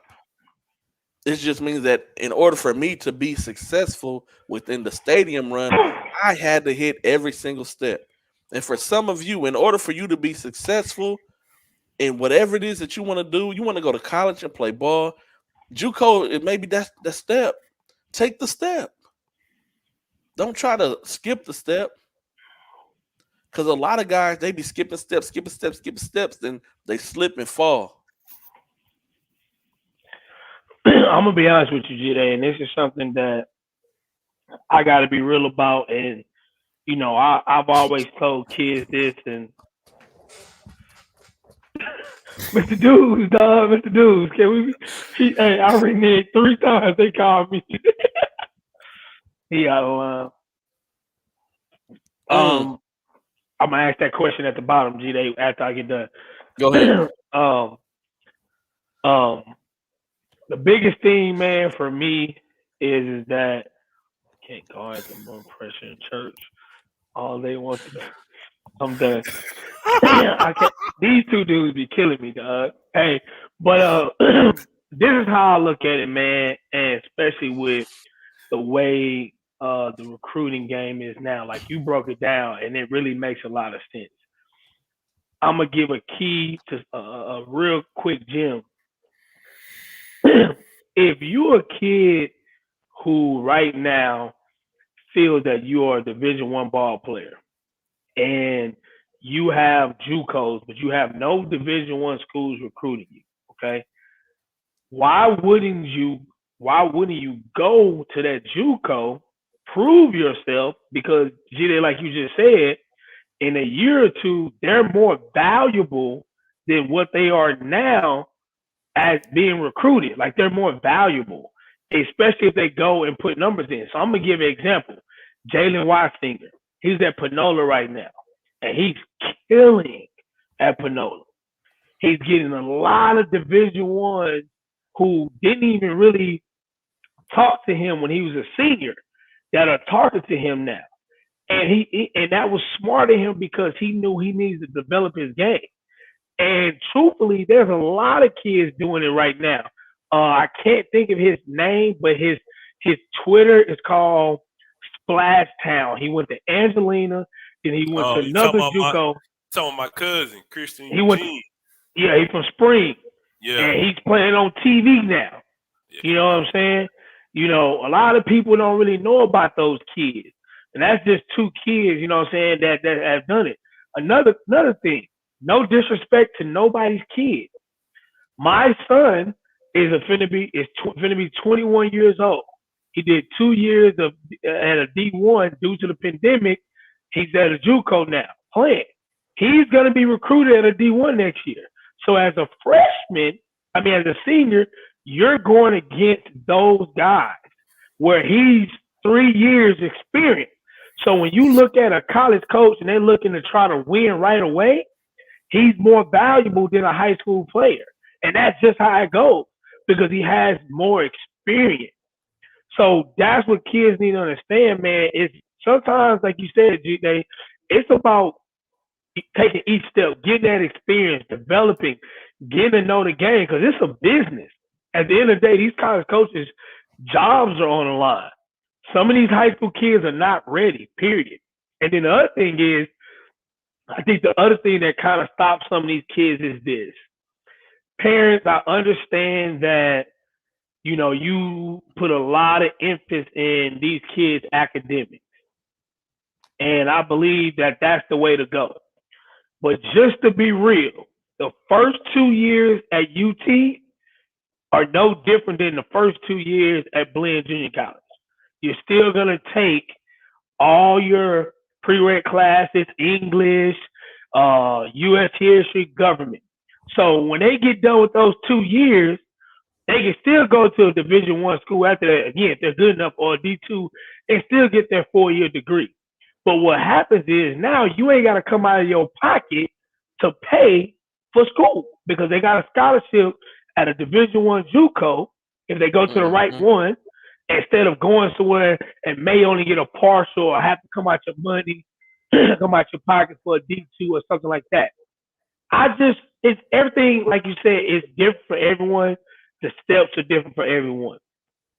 Mr. Dude, top 5 JUCOs right now in Texas. If we go by rankings, Lee College, Kilgore's number 2 in the nation. Lee College is in the top 25. South Plains is in the top 25. Lamar State, Port Arthur, they were in the top 25. And then I think, who else? Who else?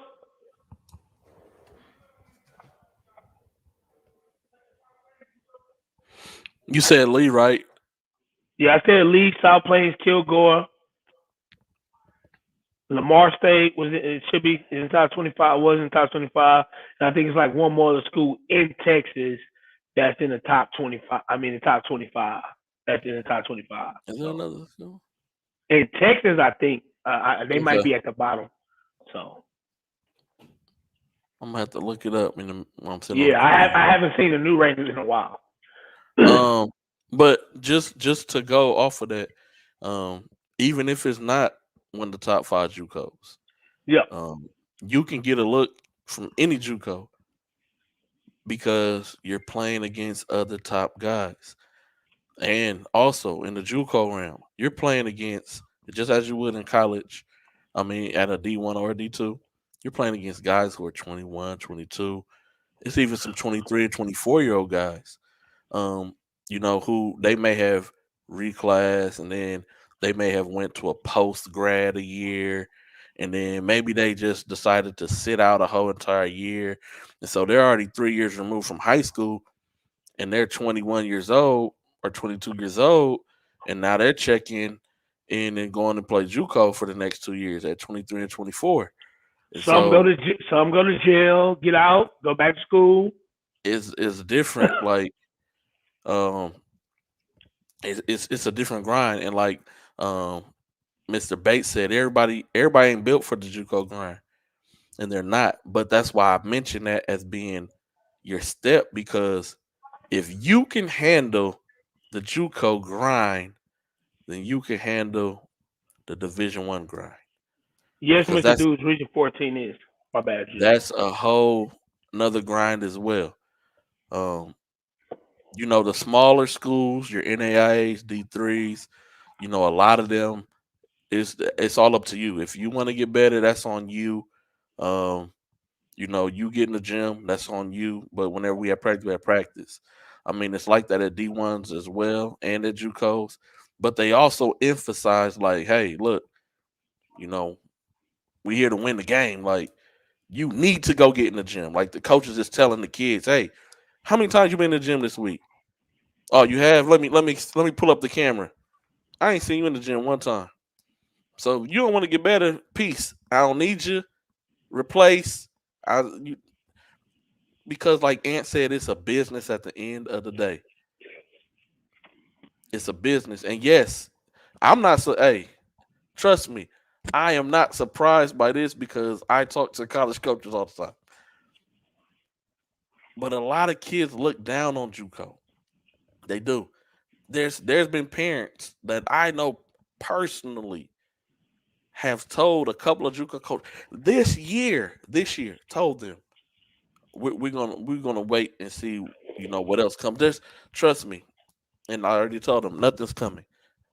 Like that's what's coming for you. So utilize it, take it, make the best out of the situation. Everybody's process isn't the same. Everybody is not equal. This is not an equal opportunity game. It's not. But as I've been saying lately, your input equals your output. And so what you put into the game will eventually pour out. And anything else before we jump into the Power 10 rankings and the top games of the week? Oh no, man, I'm good. But that was a good segment, man. Hey, it was Oh, something that. and Go ahead. Collins County is the other. Collins County. There you go. Yeah, There you yeah, go. Collins County. I was thinking I couldn't think. yeah. And Mr. Dudes, Region 14 and Region 5 in the state of Texas is still some of the top JUCOs in the country. I mean, you can go a lot of Florida, Yeah.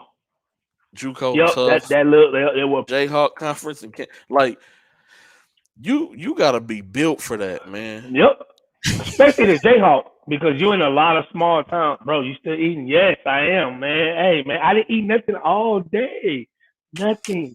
I served myself. Like I left to go work out around like 1 o'clock for training, and I ain't get back home about like 7:45. I ate nothing all day. What's good? What's going on, Jalen, man? But yeah, no, I'm glad that y'all took Corey to see them play, and I tell parents this all the time. Hey, go to some JUCO games. Go watch St. Thomas play Division 3. Go watch St. Thomas play. Like, trust me, a lot of your kids cannot play at these levels. Like, and they are D3 school. Like, it's not as easy as you think. I was having a conversation this weekend with somebody that was asking me about why did Jacob Harvey turn down some Division 2s to go D3, and I explained to him, he went where he was wanted. Those coaches recruited him hard, and he's there and he's hooping. Like, I mean, you have to go to who wants you. Like, if the JUCOs want you and they're recruiting you, let's not turn our nose up at them. Like, let's take a dive into that pool. And I mean, one or two things gonna happen. You're either gonna sink or you're gonna swim. And the good Facts. thing about the good thing about sinking in this situation is you do not die. You just find out, hey, this is not for me. Facts. And then you go on to whatever your plan B is. Everybody's process is different. But we finna dive into top 10, our Power 10 rankings, as well um as our top games of the week. I mean, he would have got in at a couple other schools. They came too late to the party. They came too late to the party because they still want him right now. Like, if he decides he want to leave, there's three Division twos, all Texas schools, that still want him. If he decided to leave, um, they would, because that's one of them was a coach that I was talking to at the Sci Hoops event this weekend. Like, they would take him right now if he decided to leave from that school. And so it's about not just where you can play, but who wants you the most. And a lot of kids don't choose the who wants you the most. You know, a lot of kids choose the what's the bigger name, what looks better.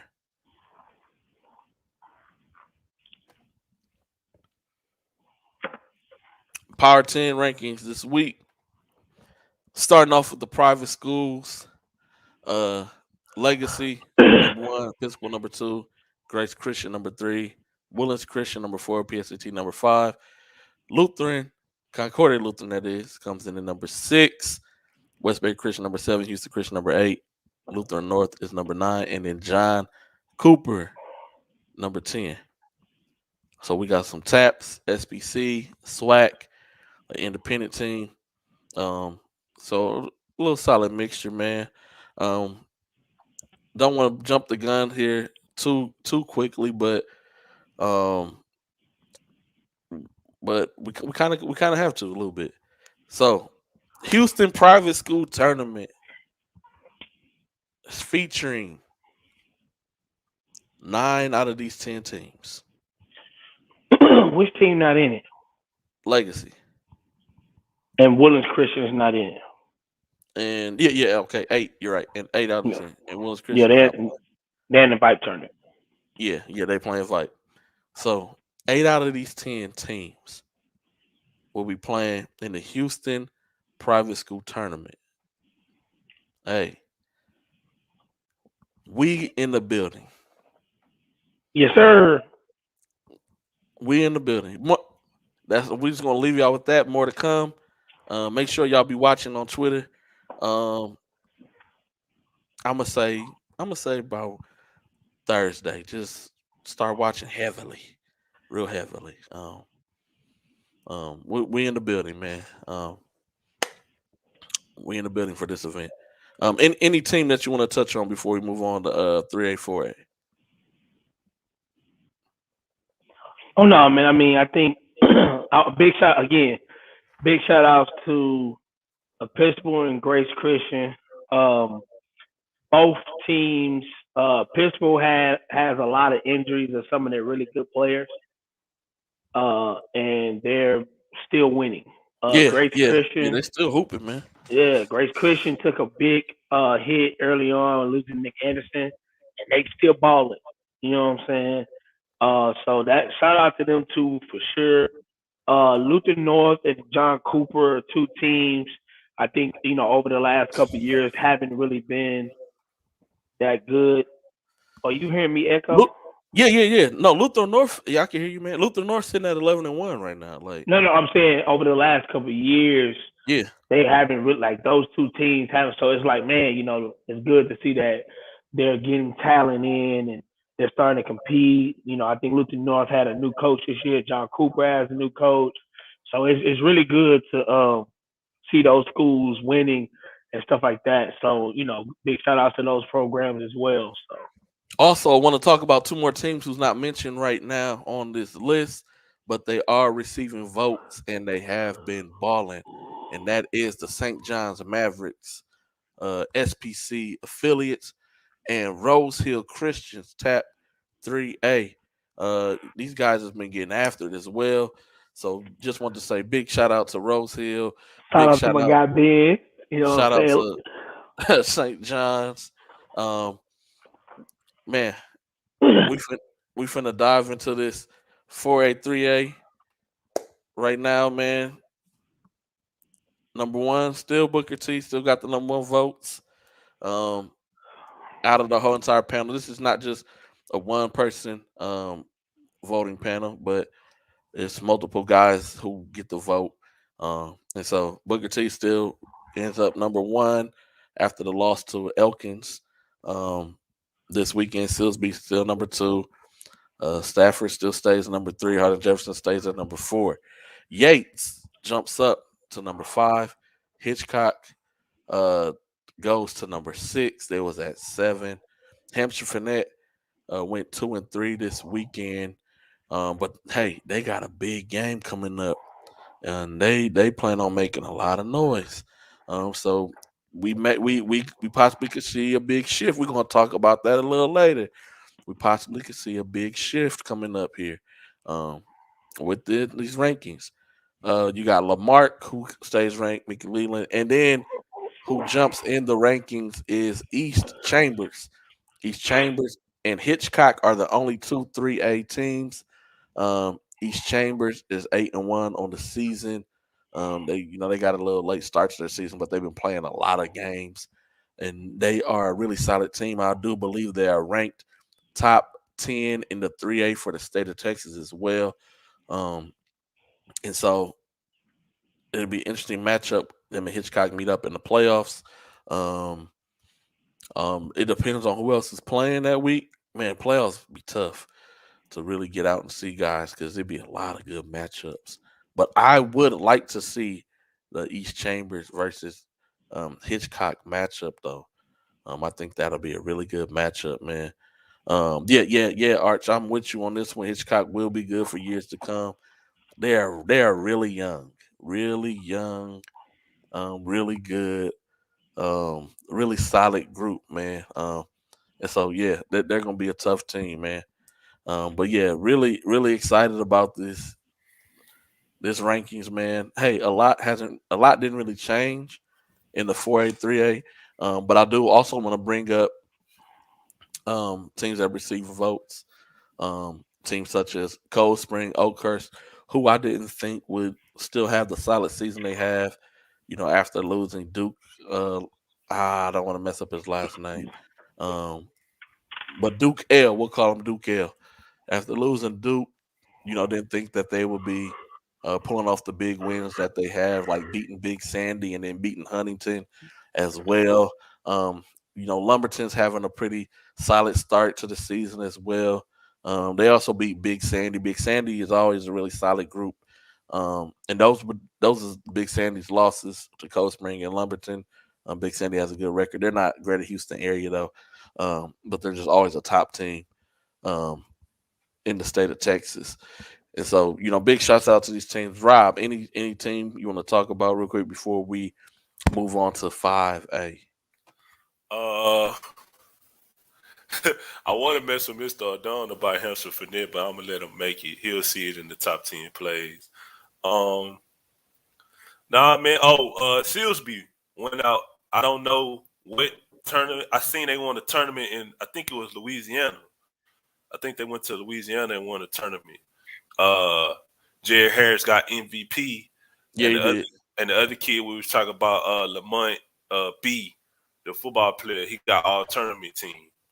So that was big for them after taking that loss, two back to back losses to we know shame in that 5A number one Beaumont United.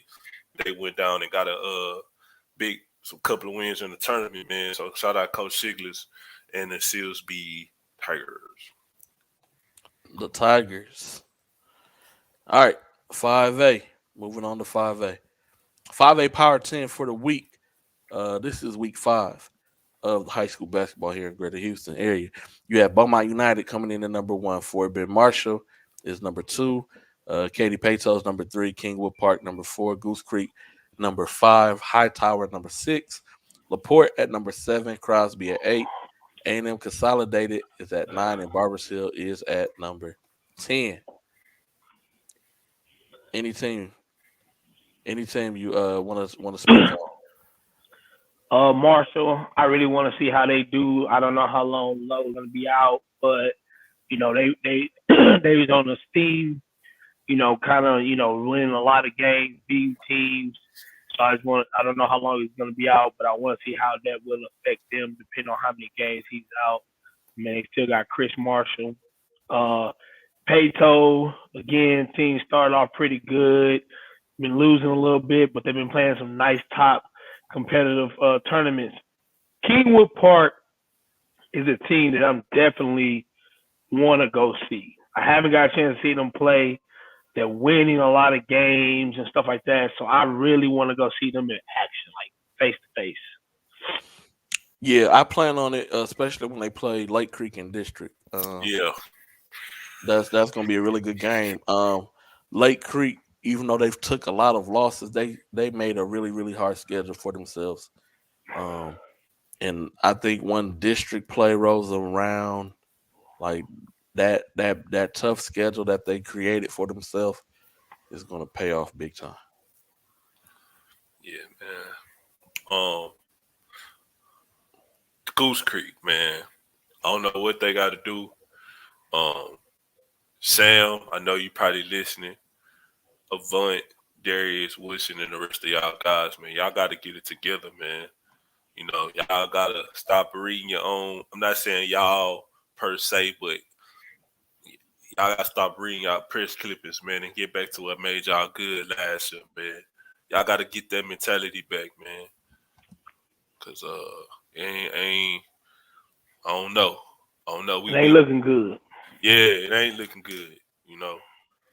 You barely skated, and I'm not saying no disrespect. You barely skated by Laporte, who was in the top 10, and then you drop a district game to Friendswood. No disrespect to Friendswood, but you know, y'all need to get it together, man. High Tower, I spoke about them earlier, still pledging along, led by Ja'Cory Chapman and Aaron Williams. Barbers Hill, man. Barbers Hill. Bryce Smith and the rest of those guys, man. We're gonna see Barbers Hill, you know what I'm saying? They got their football guys back, so it's exciting to see them. Oh yeah, I know he didn't play against Laporte. Still, he did he play against Friendswood? Mm. Did he play against Friendswood? Hey, hey, Rob, we talked about Herb, that earlier. I agree with you 100% on this kid. I didn't know where he came from. I thought he was um I thought he was like a freshman. Mm. Um, but no, he's tough on the defensive side, man. Um, he's a machine. Like he's solid, man. Really is. I was gonna say, Rob, we ain't got excuses no more about people playing, bro. You either hey about guys not playing. We gotta win. You gotta win. Simple. Somebody said, "Oh, D King talking about run those private school rankings back when you get a chance." D King, huh? We'll do that for you, D King, man.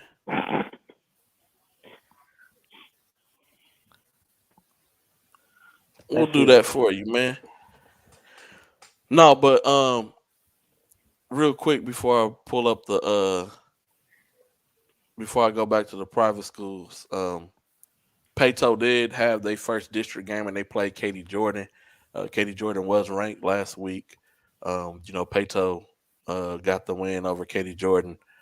And so they started off district with the W. It's going to be a lot of solid matchups coming up this week, and we're going to talk about them as well. Y'all mentioned about Barbers Hill and Bryce Smith and company, and them having the football players back. I think that's going to be really big for them as well. District is going to be tough for them um, because Nederland is playing a lot better than what people expected them to play as well. Um, they sitting at 10-4. They receiving votes, um, and so they. I don't think nobody was expecting them to be as good as they are right now at this point in the season, and so they could be a team who's going to battle for that third and fourth place within that district. Um, because we know Beaumont United is going to uh, pretty much win the district. Then you have Crosby, who is also in that district. Hopefully, Sean Elkington will be back healthy so that he can play in the district games as well as um, PJ Haggerty. Hope that they'll both be back um, and ready to play when it comes to district games.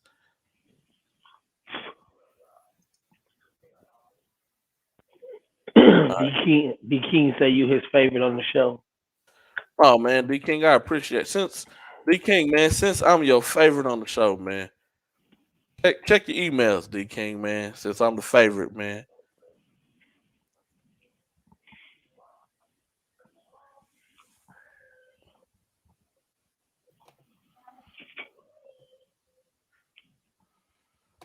But D King said run the privates back real quick, man. What D King had something to say about the privates. I think he did, but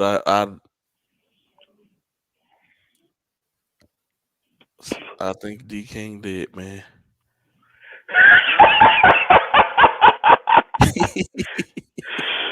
That dude say D King must don't like tamales. And you are right. Dave White Pato did lose to Crosby without PJR. He said, "Are they really legit?" Hey man, like we said earlier, there's no such thing as a fluke game, fake game. Everybody has bad games. That's basketball. When the ball is thrown in the air, it's always 50-50. It just depends who wins the fight at the end of the night. Yes, there may be favorites in games. Some teams are expected to win, or people already have them penciled down, wrote in the end to win the game. But at the end of the day, you never know what's going to happen. You never know who's going to win. Um, and so that was early in the season. Let's in the playoffs if they match up. It may be the same thing. It could be opposite. It could be different. We don't know, but hey, we here for the smoke. All right, 6A. We jumping over to 6A. D King, we try to put up the privates for him. Try to be a great host um, to meet the people's needs, man. Um, Power 6, the Power I said Power 6. Power 10 rankings for UIL 6A. We got Clearbrook coming in number 1, South Season number 2. Westfield was number 1. They dropped down to number 3 after losing to a Tuscaloosa, but then did have a nice rebound victory on Friday. Dickinson, number 4, finally lost their first game of the season. Them and Clearbrook still has not lost to a team from the greater Houston area. But they do have to play each other twice. And also Dickinson has a really tough matchup coming up this weekend as well. Fort Bend Elkins, who just won the Fort Bend ISD tournament, shouts out to them. Come in at number 5. Seven Lakes, who's still rolling, has still only suffered that one loss of the season so far at the Katy ISD tournament, coming in at number 6. Cy Falls had a really good weekend at the Cy Hoops Invitational. Coming in at number 7, Shadow Creek, still hanging in there. They're at number 8. Stratford finally cracks the top 10 for the first time this season. They're sitting at 11-2 on the season, playing really good basketball right now. Dawes, man, everybody's really high on this kid. Every single AAU program wants him to play for them. A lot of coaches are really intrigued and impressed with him. Um, and so he's just kind of scratching the surface here a little bit. He'll continue to grow and get better throughout the years. Just hope that he gets the right people in his corner. I'm nobody's handler, ever will be. But I hope that he gets, right people in his ear and in his corner. I wish that for every kid, not just him. Um, but they're playing really good basketball right now. Um, Fort Bend Bush. I ain't even read the comments yet, man. I'm reading one through 10. Fort Bend Bush jumps into the top 10 as well for the first time this season. Rob kind of touched on it a little bit earlier. Sometimes kids buy in more when they feel that they have to step up. And so, Tyler Smith goes to overtime. Bryce Griggs goes to the overtime league. You see the kids at Hightower stepping up, filling the void. You know, people was worried about him. Fort Bend Bush, you see guys are stepping up, filling the void. People thought they was barely gonna win any games without Tyler this year, but they've been balling. They lost to Fort Bend Elkins in the championship game, and they will see each other two more times this season because they are in the same district. Fellas, any teams that y'all want to touch on? I'm finna go look at these comments. Um, Over here, man. Hey, D King, you hold on. I ain't gonna say that, man. Oh, let me. I ain't Well, I well, ain't gonna say it, but D King, man, you know what it is, D King, man. You he my guy, said, man. he said, yo, and I know what D King say, yo. That's why I started laughing. I can hear his voice say, yo. But I mean, I think a D lot of King these said he teams don't need no tamales. He made homemade bread tonight. bread. That's what he says. I mean homemade bread. But man, I think the biggest thing is a lot of these teams, man. It's gonna be good to see these guys. Some of these guys once they get to the playoffs.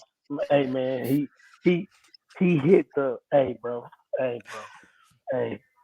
little Jeffo little Jeffo on here. Little Oh yeah, Jeffo yeah, yeah, yeah. checking in. My boy Jamil say, man, hey, what's that 10? He like, hey, we beat them. Y'all did Hey, beat him, man. And guess uh, what? hey, he say, Guess what, what's that Jamil, 10? man? Y'all got opportunities this week. You got two good games. Yep. Both games made our top games to see for this week. Y'all pull them out. You never know. You never know. You know, I can't miss with her right now, man. Herb, now you know Herb. I am gonna get Herb on this show, and I already know. Hey, I already know, Boy, and I'm boy, ready boy, for it. boy, I'm ready boy, for boy. it. I'm ready for it because everybody's gonna have something to say about it, and we know Herb is not gonna hold a single punch. Oh no, No, he's not. no, he's Hey, He not is not. ever. ever, Herb Baker ever. never hold a punch. Nope. He throwing all of them. All Hey, all punches will be exerted with Herb Baker. Exerted, B. Hey. Rob, anybody you want to talk about real quick? Oh Top man, 10 from 6A. Bush had a phenomenal week. Um, Shadow Creek took a loss, so they dropped. Westfield took a loss, and they came back with a good win on their resume. And then Elkins ran through, had a good couple of impressive wins on their resume, added a couple of impressive wins on their resume. And I'm just waiting on number 1 and number 4 to match up, man. January the 8th and February the 1st, man. Oh, it's Um, coming. yeah, it's gonna It's be a coming. heavyweight fight. Stratford got a big win against Straight Jesuit. Shout out to both of those teams. I heard and I saw the video brought to you by Forever Young Films. Arch. You gotta Yep. hold on. You gotta laugh after you say it. Forever Young Films. Yeah. Yeah, Uh, yeah. that atmosphere over there was crazy electric, man. Crazy. The student sections was talking spicy to each other. You had a controversial ending, to say the least, depending on what side you on. If you a straight Jesuit person, you could think you got cheated. If you Stratford, you think they started the clock on time. I had Seven Lakes ranked fifth actually on my ranking. Fifth. I had them fifth. Art said his daughter needs some copyright money. Hey, she do, man. Arts, She man, do, man. don't sue me, man. Yeah, don't. Yeah, hey, don't. Please do not sue the shot clock, please. Please Um, don't. Please don't sue us. Cause then you suing me, and then and then they gonna be mad, and then they gonna sue me too. And so I don't need everybody suing me, man. But yeah, no, Dickinson is tough. Agree with you on that one. Um, D King says the rankings are blasphemous. D King, me and you voted Seven Lakes the same. What are you talking about? Me, I just went to go look at it. Me and you both had them fifth. What are you talking about? I don't understand.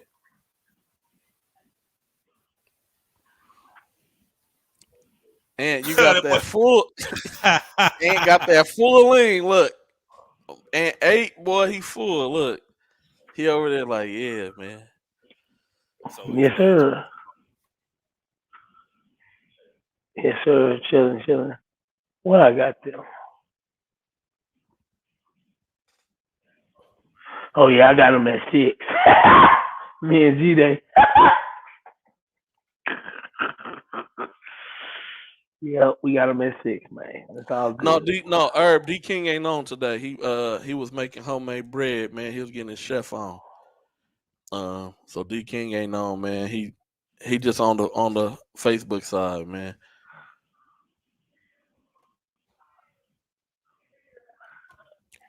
He said What it's team AG fault. sneaking? He said we sneaking. Who do y'all see? Who do y'all first see before we go to these top games of the week and knock out this top 10 place? Who do y'all foresee hopping back in top 10? We just take a prediction. And what, 6A, 5A? What we talking about? Any of them. What team think gonna get back in there?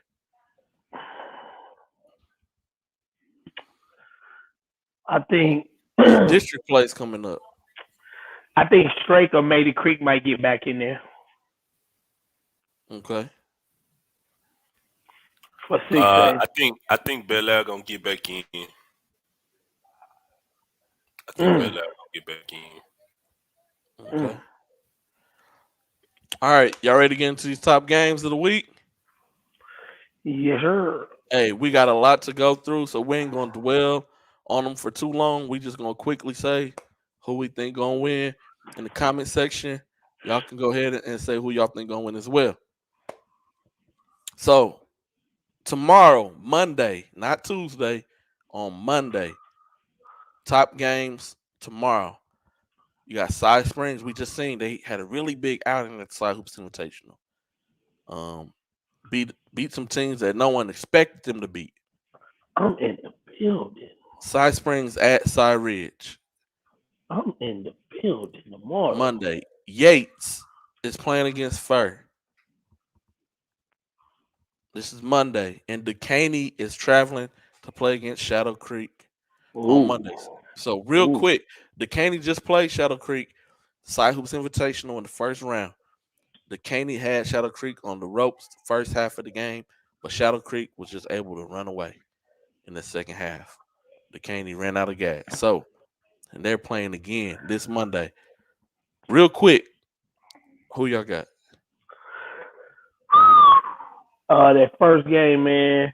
I like South Springs, but I gotta rock. I gotta rock with my family, man. I'm going to Side Ridge. Jamil and Trey been on a mission all year, man. So I gotta rock with my family, man. I think the Yates and Fur gonna be a really good game. I'm gonna rock with Yates, and then I think Shadow Creek at home. they gonna take care of business. They gonna be at home.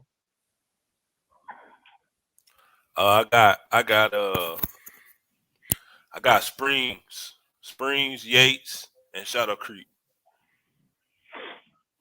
Okay. I'm gonna go Ridge, Yates, and I'm gonna go Shadow Creek as well. But I think the game will be much closer this time between Shadow Creek and Decaney. I think the final score will be closer than it was last time. Herb said, "Who's the top player in the city regardless of classification?" Terrence In the Arsenal is he meaning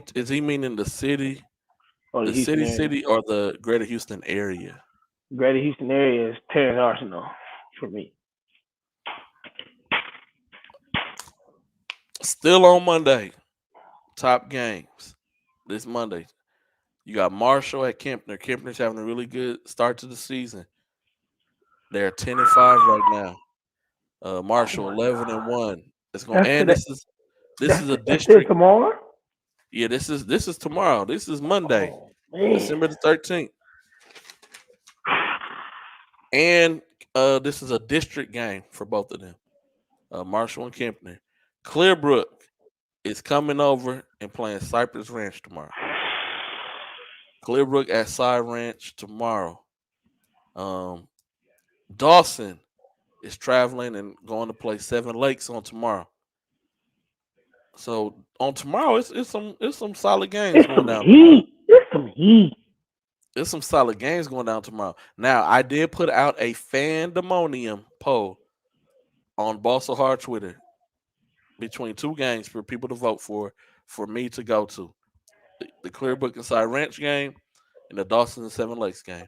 And I will be doing that once a week. I'll be doing a fandemonium. So giving the power to the people.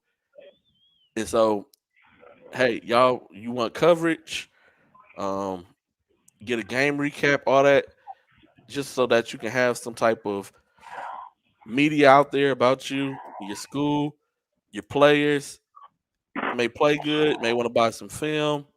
Hey, fandemonium once a week is going down. But this week the games are voted between Clearbrook versus Cy Ranch, Dawson, Seven Lakes. So get out there, vote. Make sure y'all retweet so that you can share it so other people can go vote. And that will be the game that I pull up to, putting the power in the people's hands. Real quick, who y'all got winning these games? Is Jay Low hurt still? I don't know if Low is back or whatnot. Yeah, I haven't reached out and asked. All right, well I'm neutral on that game. Clearbrook for the Cyrus game, and Neutral, man, you can't be neutral. You gotta pick, man. well, I'm a pipe person. I'm only gonna vote on what I know. I ain't seen Kipner play, and if Lowe's not playing, then I can't. How am I gonna pick? So I'm just being an honest dude here, my guy. So That was very political way to say Herb, it. you have some really good questions, man. That's why I want to uh, get you on. That's why I'm gonna get you on the show, Herb, because the last we game, I'm talk gonna about these say, things. hey, that last game tough. Man, I'm, that I'm last game ain't tough. You know what's the deal. hey boy. That last game ain't tough. You know Okay, how we coming. Hey, I got, hey, hey, I got Dawson there, bro. I got Dawson, bro. I I got got Dawson. Kempner, I Oh got man, Kempner. don't let the King get on here and start gassing you up, Hey, man. I And got Dawson there. Hey, I got you, DK. I'm going Dawson there. Hey, I'm going Dawson. Nah, y'all gonna be messed up. I ride with AJ Bates, Sahad Davis. So I'm going Seven Lakes. I got Yeah. Kempner, Clearbrook, and Dawson. Yo, what's going on with Cy Ranch, man? Them dudes was, top 5 team in the classification, top 10 team. That they coming in at like 7-5 or 6-5 or something like that on the season. We ain't What's gonna going talk. on over there, G Day? That's what the deal is. What's the scoop? man, it's tough. It's tough over there for them boys right now. They gotta learn how to play together as a unit, um, I seen and Herb was in here. He not be asked a all question. Oh, my bad. I'm sorry. not be individual hoopers, man. Real quick though, D King. Real quick, man. Who What's you up? got in these games? Just pick a team, one team each game. Oh, I'm gonna take Marshall regardless. Clipbrook for sure, and I'm going with Seven Lakes. I got Clipbrook might smoke them, dude. They might win by 25 points, Okay. maybe. You could get that way. All But right. yeah, so I got Marshall, Clipbrook, Seven Lakes. On the Tuesday's games. Tuesdays not games are not they're a little bit more on the lighter side, but still some solid games. Um, you got East Chambers, like I said, top five team in 3A right now. Um, they're playing Woodville, another top 10 team. So that should be a really good game. Galveston Ball and Manville both are 2-0 right now in district, so they both are the only two undefeated teams in district. They're playing against each other. So the winner of that Galveston Ball Manville takes early control of the district and will be undefeated in district play. And then you got Ridge Point at Clear Falls, TJ Ford versus Orlando Horton. Um, who you picking to win this Mm, game? I got East Chambers, Manville, and Clear Falls. East Chambers, Manville, Ridge Point. I get. I'm just gonna go with these guys for things to pick East. I don't know nothing about anything down there. I never even heard of Woodville. Uh, I'm gonna take Nah, Manville is so inconsistent, man. I really don't know. I went and watched them beat New Caney by 75 points on Thursday, and then Friday night, I think they lost or something. Like I don't know. I don't know which Manville team will show up. Galveston Ball got a really good sophomore though. He can play. Yes, they Uh, do. I'm gonna take Galveston Ball just There we because. go. AJ I'm gonna Bates take. popping up. Hey, yes sir. That's my boy. There we That's my go. boy, man. That's my boy. And I got that's gonna be a really good game. I'm I don't know, man. I'm gonna go Ridge Point. But I'm gonna say Ooh, this. Is what I'm gonna say. Orlando Horton scoring 30 points. ooh, they. Whoa.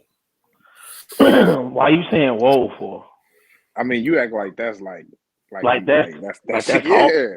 Yeah, like that Hey, shit hey, hard. put up. Oh no, we got more games to go. Okay. No, don't put me on the Hey man, spot. y'all What's two up, don't bro? start doing that. My buddy, wherever I go, he go. Bro, it's another good guard on Ridge Point that like, I mean, he might get 30 because he gonna. Keep talking, Rob. Man, you ain't got to stop talking. Rob can't do two things at once. I could Don't represent get winning mad. teams at one time and not be a UT fan like some people. But anyway, uh, Damn, Ridge my Point got brother. another. Ridge Point got a good guard, man. I don't know if he gonna get no 30, No, 25. no, no, no, no, no. TJ Ford is really improved. I give. We had like a most improved in the city. Like for high school, he would definitely be on that list. That kid had got better for sure. The For bread sure, man and man. the tamale king. Hey, Oh hey, man. Herb, you should tell him that. Herb, you should tell him that you got you. I think hey, they'll let you know. hey, hey, Rob. Let me tell you something. I'm gonna bag up Herb on that one. He has spoken on that, but they Oh, not listening. He gotcha. has spoken on that. Hey, we Mm. still on Tuesday. Top games on deck. You got Hitchcock, one of the top 3A young, very young group.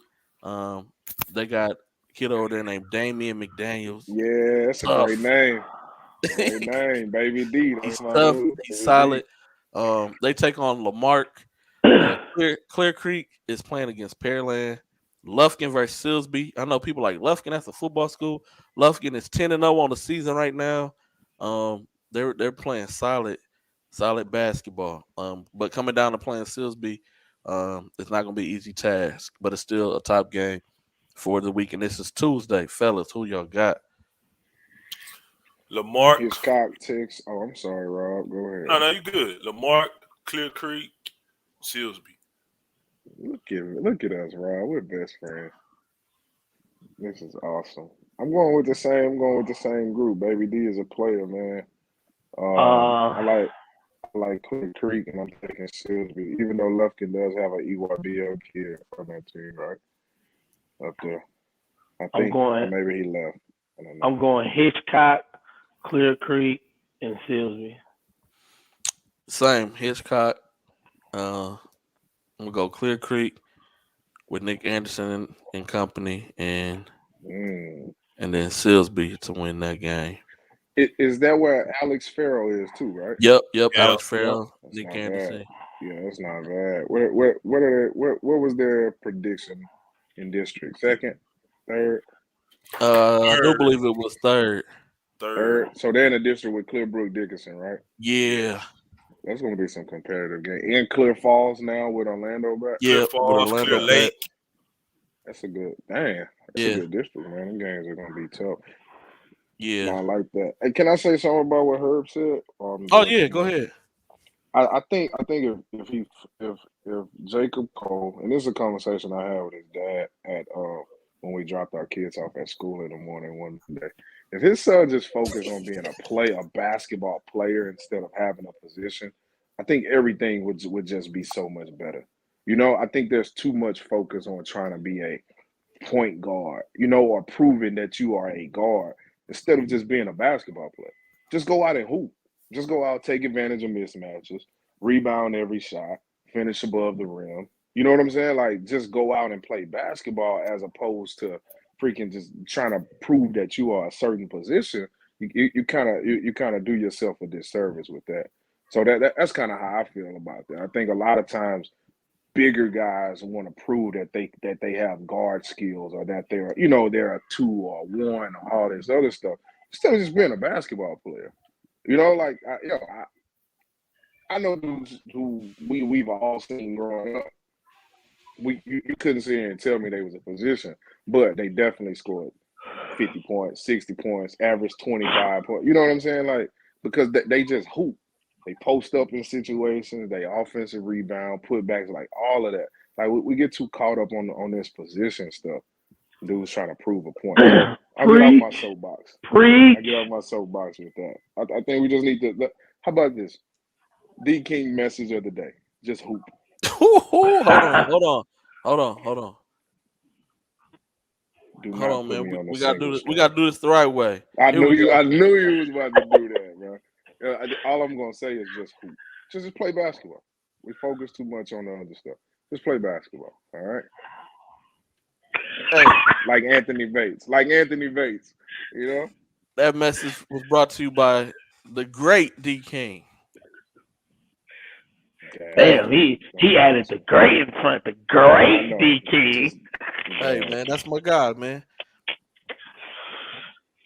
On Great. Friday, so jump into Friday. Hey, Friday, man, I'm sad about Friday because I'm gonna be going back home, so Mm.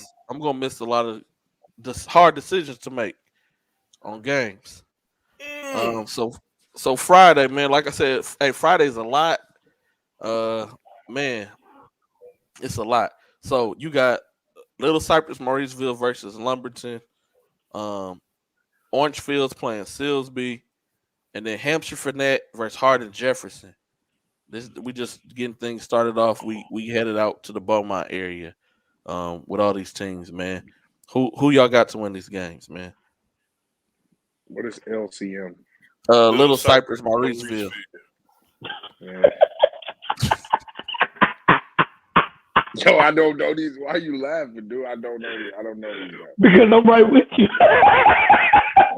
I'm No, laughing because I didn't know who it yeah, was either. I didn't know. I'm sorry, anybody down there.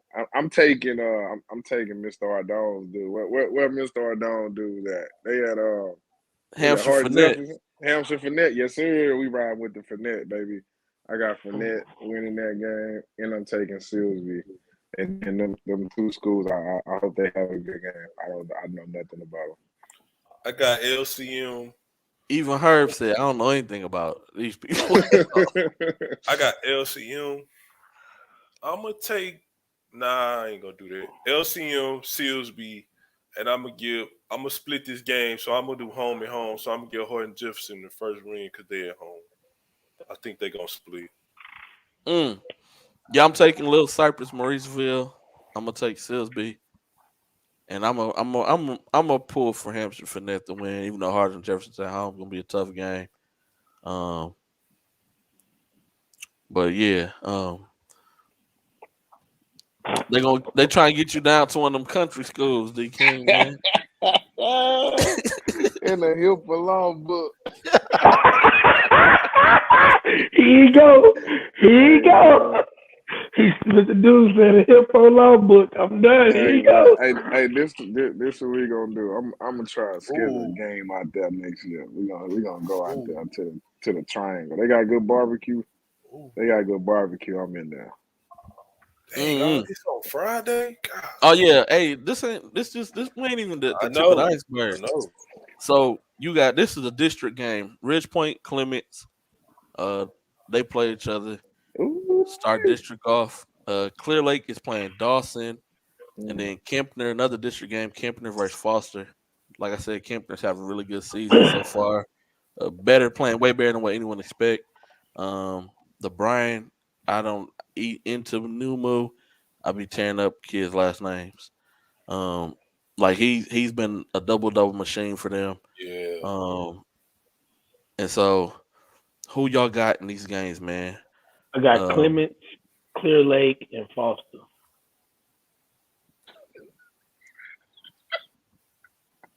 I got Clemens, Dawson, and Kipner. Mm. Art said he heard Clear Lake versus Dawson was at 4 p.m. On a oh, Friday? Oh, because that's the last day of school. Yeah. yep. So you right. It may be early. It may be early. Oh, well, then I could make a double header then if they play at 4. Also, GA, man, are we sure the team on the right is the home team? Because you had me going to Clemens last week, and that game was at was at freaking Tompkins. Oh, my bad. So on this one, all the games on the right for sure are the home team. Okay, okay, yeah. So I'm gonna take man, Rich Point been hooping a little bit, man. That's gonna be a good game. I'm gonna go with Clemens. Um, I'm gonna take Dawson, Tyree, Tyree Davis has been playing really, really, really, really good basketball, man. And then I'm gonna go with Kempner, but I got Chancellor White to drop 30 points. Mm.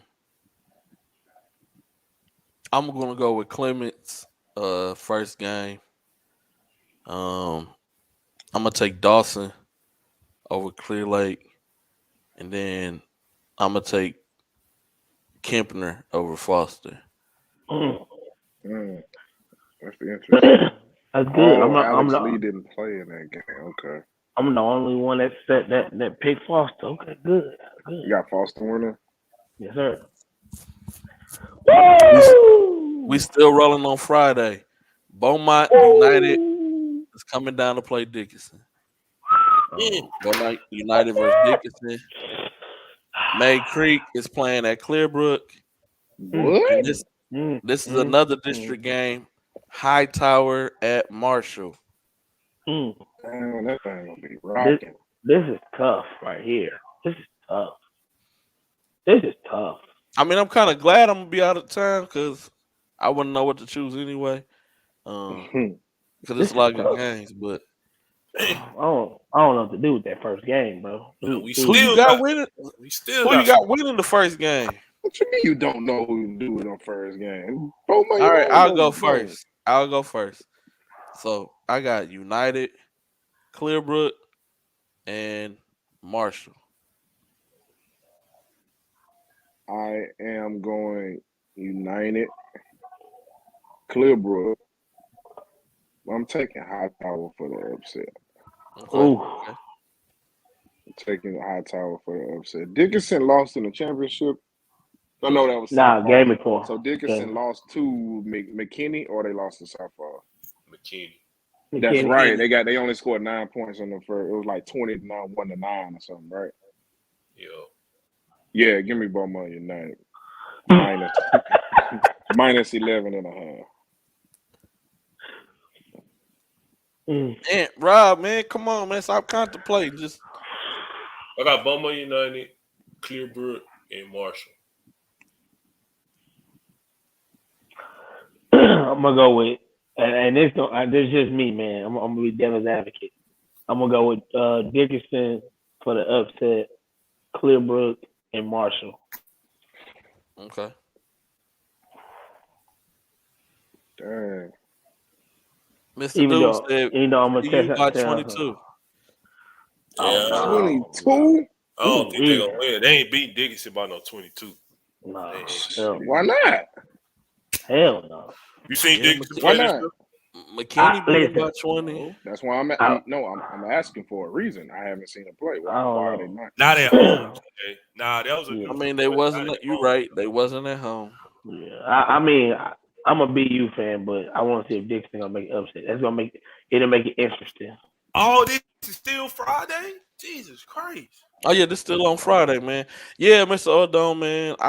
That was my fault because I forgot about the trip.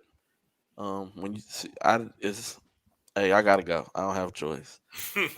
Hey, happy Oh, wife, happy Arch life. said it's confirmed. Clear Lake versus Dawson is at 4 o'clock. All right, thank you, Arch. I can see that's an easy fix That's on a the edit. I can go back double and hitter for just me. change 7 to 4. Boom, done. That's a double Hey Appreciate. man, once again, man, shout out to Archie, man. Yeah, man. You're on your way, man. You're on your way. See, And Arch is you checking get the your film time. out so fast. Like what do you use? Hey What are man, you hey, Arch on? got the cheat 6G? code. Hey, he got a Hey, cheat code man. to get videos out. Yes, He he tried do. to hey, he tried to teach me and he was moving so fast I couldn't keep up, man. Yeah, my man got 6G coverage. The Stratford film drop had 5,000 views in 20 minutes. I was like, dang, it was like Kim K dropped a tape or something. It was wild. Mr. Dudes, I It told was you wild. I'm still rocking with BU, but I just want to see if I can get me an upset out of here, man. No, yeah, Arch, you did show me, man. I still don't. I'm lost. I still don't even know what to do. You gonna have to give me a 101 tutorial, man. Um, I got Sky Ridge, I yeah, go got ahead. These games. I got Woodlands Christian, and then Ooh, this last one gonna be tough. That's gonna be a really really good game. I'm gonna go with Southall. question. What's up? What does South Park do?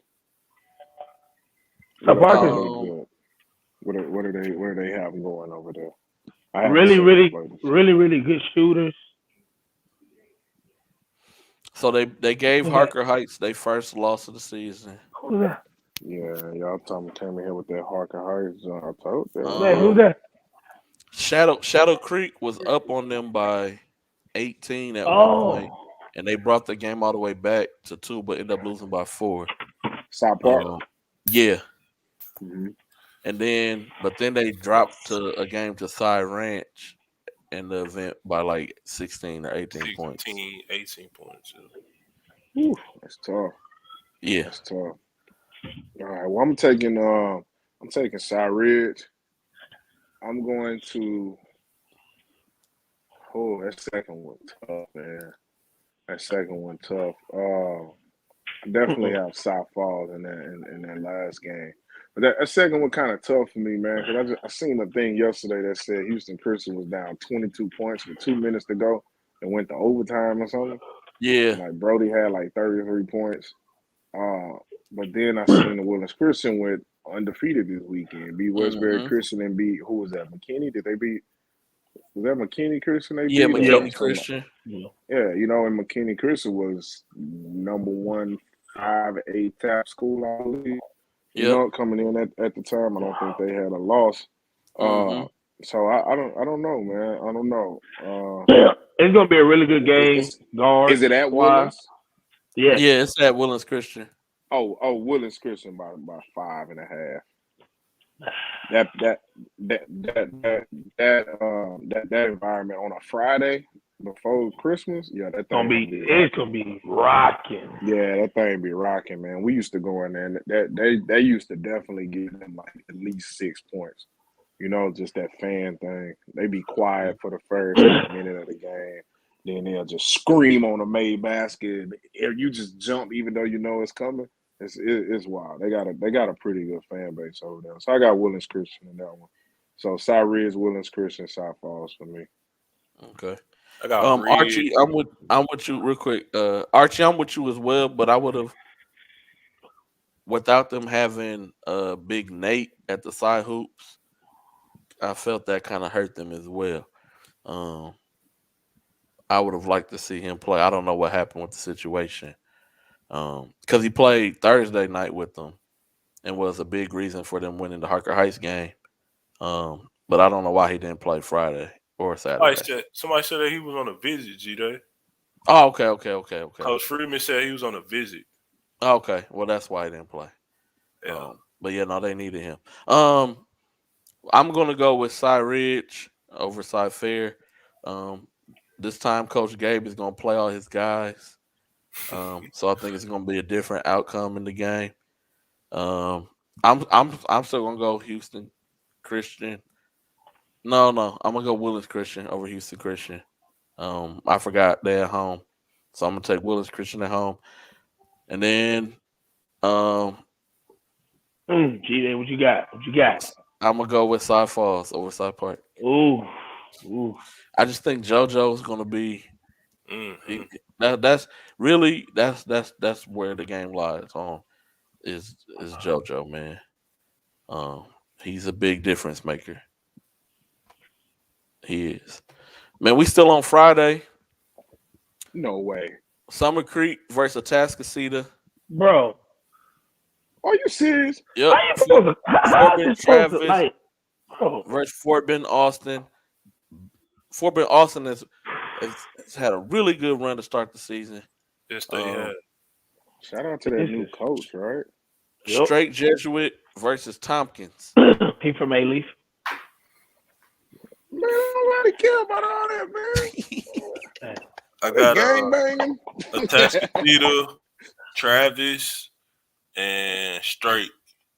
Okay. I got Atascocita, Fort Bend Austin, and Straight. Okay. Let me pull my screen up. Oh my god. Yeah, I got Atascocita. I got Austin, and I'm just going to assume Tompkins going to figure it out. I'm taking Tompkins. They at home. If they're playing at Straight, there's no chance they're winning that game. Yeah, no, Tompkins at home. Okay, cool. This time, every team on the right is at home. I guarantee it. Okay. I believe you when I pull up to one of these schools and they're actually there. But no, I'm gonna take Tompkins, man. Maybe they can figure it out without BB. They haven't done well since that he went out. So I'm taking the Atascocita. Everybody on the right for me. All right.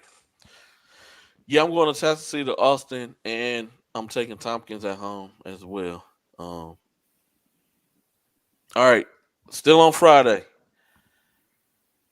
You got Manville versus Goose Creek. Bruh. You got Yates. Yates finally plays Booker T. Oh, this Friday. And Concordia Lutheran plays Grace Christian. Oh At Grace God. Christian. No, it's not at Grace Christian. It's not at Grace Christian. It's not at Grace Christian. That's Sloan's event. Christmas crossover. I mean, yeah, Christmas crossover. My bad. Christmas crossover. And that's it's at 4:45. See? It's okay. It's a quick We the first game. Give me the right side. Give me Goose Creek, Booker T, Fighter graphics, and Grace Christian. Rob, remind me to smack you when I see you. Wow, I wasn't wrong. Hold on, y'all laughing. Hey, Rob, stop. I'm just, no, ain't no stop. No, you said it. No. Stop, bro. I wasn't going to mention it. You said it. I wasn't wrong Friday when I said it. Or last week when I said it. Ain't no excuses. They won. They won. Okay. If you win by 1 or 21, it's a win. But that ain't what you said. You said, they gonna blow up. We ain't got enough. We ain't gonna beat. And then you didn't have enough. You lost. You had 27 turnovers in the game. You got a special. Somebody said hi to you. Hey, I know that's my guy. We know what it is. He know what it is. Yeah. He know what it is. Yeah, Coach Pat. Hey, What's beef? Hey, somebody else will be in attendance on that Friday. They'll be back playing. So we gonna see. What's Coach Pat beef? in the building. Hey, we gonna see. Trey Miller, Exactly, Orange. Trey, Exactly. Trey, That's the real Trey thing. Miller will be suited up for that game. Damn, you just giving out a whole scout report?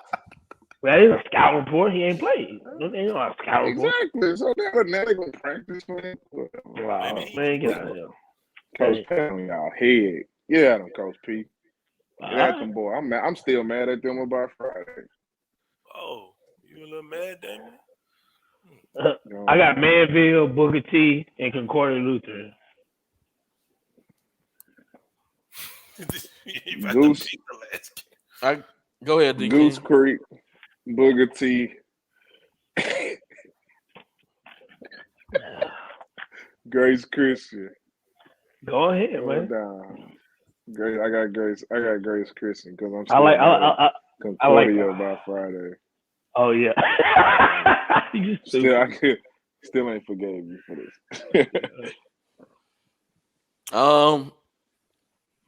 I'm the same, going all on the right. I like all the disrespect. I like it. That's not disrespect. I like it. I like it. I like it. I like it. Yeah. We still got more games on Friday. Yeah, we got two more. Wow. Wow. I mean, no. That was it. That was it. I lied. Saturday. This is We just really two only games got Saturday. one more. Oh, this Saturday? Oh, okay. Dang, man, I'm gonna miss that first game. Dang it. Yeah. Saturday, you got Mickey Leland and Fire, and then Westfield Nimitz. I got Fur and Nimitz. I got Mickey Leland and Nimitz. I said Nimitz was gonna be Westfield one game this season. Whoa. Where have you been, bro? I've been saying this since the beginning of the season that I thought He you has. was take a game off of Westfield. He has. Why you I got Mickey Leland and I got Westfield, and I think Westfield gonna go undefeated in district again. I got Mickey Leland in Westfield.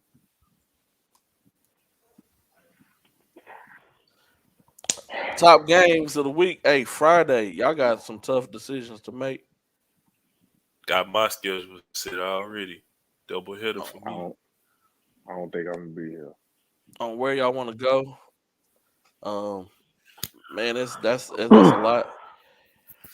It's hard to choose a game when you have so many good games to decide, man. So since your schedule set, where you going, Ryan? Let the people know. I think I'm gonna go. Well, I stay down the street from Dawson, so I'm definitely gonna go to Dawson first at 4:00. That's right down the street, like 20 minutes away. Then I'm probably gonna head over to Dickinson and see Dickinson and Beaumont United. Okay. Somebody Good gas mileage. They said Pasadena versus Southeastern at 1 p.m. Saturday at South High School. Who? Coach Watson. Who's Southeastern playing? Pasadena and South Houston at 1:00 on Saturday. That sounds like. See, on Saturday, it only showed me two games on the schedule, so appreciate it, Coach. I only picked two games. Mr. Yeah, thank you for letting us know, man. Coach Taji will not lose twice to any team in that district, G-Day. Okay. All right. Hey, I think Westfield going. What are they? I think they like 27-1. Over the past 2 years in district. Who they lost to? Aldine Davis? No, that was 3 years. 3 years, yeah. Davis, yeah. Aldine Davis, okay, yeah. Yep.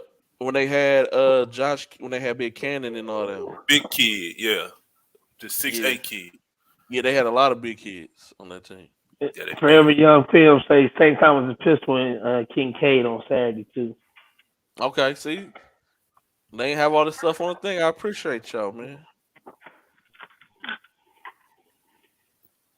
I truly do, man. Hey, before we hit them with top 10 plays, we've been on for almost 3 hours. Man, I just got here. I know you did, man. What you want to talk about? No, we good. We good. I ain't got nothing else. My bread What was you want? really good.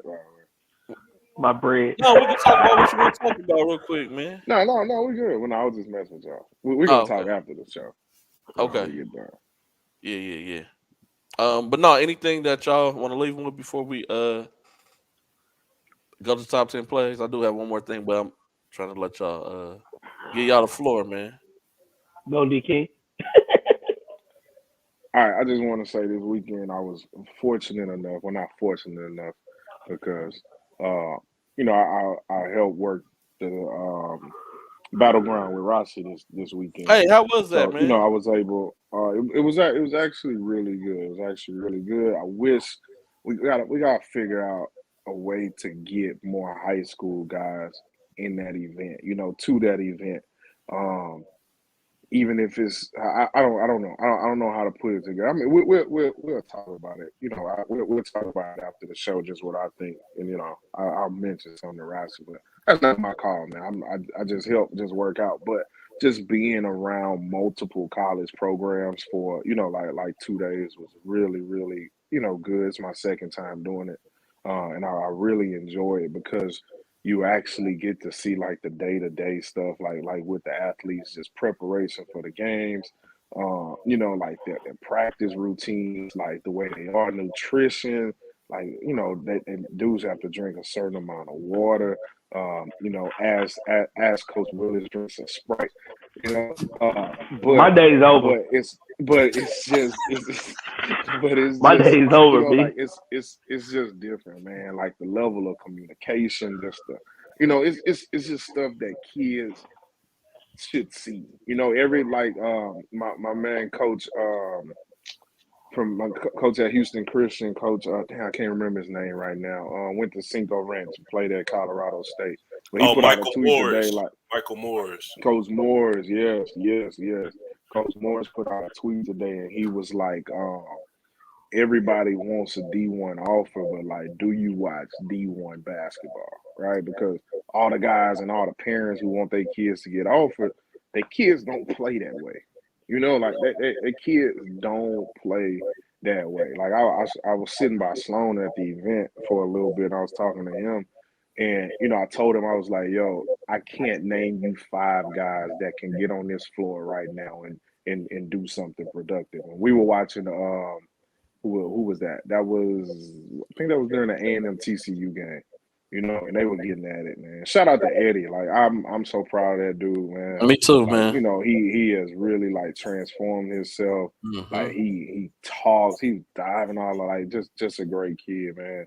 Like really proud of him. Marcus Williams as well. Like Marcus Williams has matured so much just in my conversations with him yesterday, just talking to him, and we had a talk about a situation that occurred that we said we was gonna keep between us, but he was like, yeah, man, like I just didn't know what it was about, and those were words coming from a kid, like, well, you're not a kid, you're probably like 20 right now or whatever, but like, yo, I just didn't know what it was about.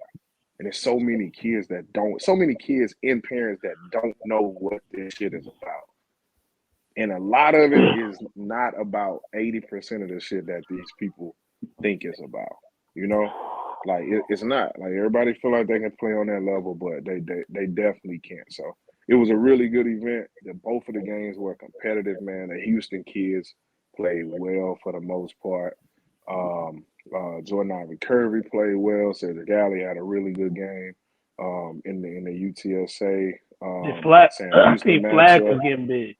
Savion Flag can make some shots, and he's a kid. He's like 6'7", 6'8". And the crazy thing about that is like he's not even like a draft pick. You know, but your 6'5" kid who can't make an open layup feels like he should he could play on that. He's a Division 1 player. You can't you put on 2 tube socks, you can't walk in that dude's shoes, man. Like my uncle Jay-Z said, So it's just different. Like people just don't understand and realize it. The He said my pace, the uncle. communication, like it's wild, man. Rebounds are not below the rim. You know, like it ain't none of that. Like them coaches don't care about your feelings and your parents. Like they are on your ass. You know, and it's and I see kids. I see high school games. Kids, you know, the coach say something to the kid, and you know the kid like wave them off, don't pay attention to them, just walk by. Like, nah, them dudes know it's none of that shit. Like, it's just different, man. It's just a different level. So hopefully next year, you know, it comes back around, figure out a way to get, you know, guys bringing some. I just feel like more kids should be there, man. I seen a few high school kids. I definitely did. I saw Angel, the Angel kid from May Creek was there. The kid from Katy, what's his name? He's Davon Fro. Davon Fro was there. I seen Jordan Williams was there, you know, with his Aggie hat on and stuff. It was a few high school kids. Klein Forest coaches brought about 5 or 6 of their guys there to watch the game. I think Friendswood High School basketball team came. You know, it was a few guys there, but I just wish I would have seen more. You know, But the wish we tough could have part, figured out a I think the tough part, D King, because I was telling somebody the other day, like this weekend we had a lot of events, lot, a good lot. basketball too. Yeah, like you had like they had a South Fair hoops, you had Fort Bend, you had Teddy's Stars and event, stripes. Yeah, like you had so it's just a lot. But you're right though. I think that is a big when you able to get that type of caliber of basketball in our city, especially at a college level. I think a lot of kids need to go and be honest with themselves because I think a lot of kids don't understand that, you know. And then when you think about some of the kids you name, like Flag was at A&M at first. Now he at Sam right. Houston. You know what I'm saying? Um, but I mean, just to kind of piggyback what you just said, man. 'Cause we talked about a conversation us three. You weren't there. I wish you was there as well. Just kind of talking about the Houston culture and like our kids being more tougher and um, and them understanding what it takes to get to the next level, just our culture of basketball compared to Dallas. You know what I'm saying? And what could we do different to kind of help our kids understand what they need and things like that. I know the first me and I think I was talking to Tyler Gidry. I think this was Friday. We were watching Duncanville and Mount Bird on the way back from Fort Bend. We went to the tournament Thursday, and the difference it was clear. It's clear as day. Those guys play harder than we play because those guys are held to a higher standard. First on the defensive side of the basketball, right? Then on just from just an overall, them dudes they don't slack. You know, like I seen Wade Taylor yesterday, and you know I ain't trying to name drop, but you know like I seen Wade Taylor yesterday. Like he came up, he was like, "Hey, Coach BK, what's up, man? How you been? This, and this." So we had like a few minute conversation, and I asked him like, you know, like how hard, you know, like what's the transition? Like how hard is it? You know, no, you know, it's different level, different pace. He was like, man, you know, really like we do a lot of this stuff is kind of like what we did at Lancaster, you know, and it's like, damn, you know, like it's a little dude coming into college saying that, you know, it's really not, it's not that hard. You know, he said the level of competition is better, but like the everyday stuff, practice grind and all that, he was like, man, like, you know, that's a lot of that stuff we did at Lakers. And I was like, damn, you know, but it's just different, man. I just really feel like our coaches need to do a better job of holding kids accountable. That's really all it comes down to. I just think it's just a coach. It's a coaching thing. I think it's a cultural thing. I think it's a parent thing too. One thing I think Dallas that's on don't all have that levels. we have. One thing Dallas doesn't have that we have that I think is really fucking our city up is these rankings. Like dudes be worried about rankings. I talked to a high school coach and he said a kid left his school last year as a freshman and went to a different school this year, his sophomore year. And one of the things his dad said was, man, you know, like him not being like featured and this and playing behind certain guys hurt his ranking. Like, that freshman ranking shit don't mean anything. Like, what are you talking about?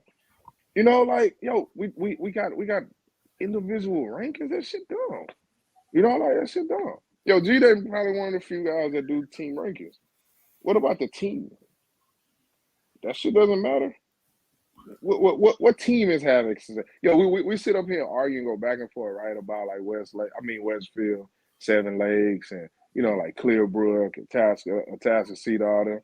Yo, them dudes, we arguing about teams that have 1, 2, and 3 losses. Like, yo, those are conversations those are good conversations. We shouldn't be arguing about who's the top 3 dudes in this. Who should be ranked 1, 2, and 3. Okay, I'm sorry. Who cares? Why? Like at the end of the day, like I want to ask a question really, though. I want to ask a question. Why is that yeah, bad though? I feel it's like not because see, look. He wanna get all salty. Let me finish though. No, I've said this in private to Jeff a lot of times. And this is no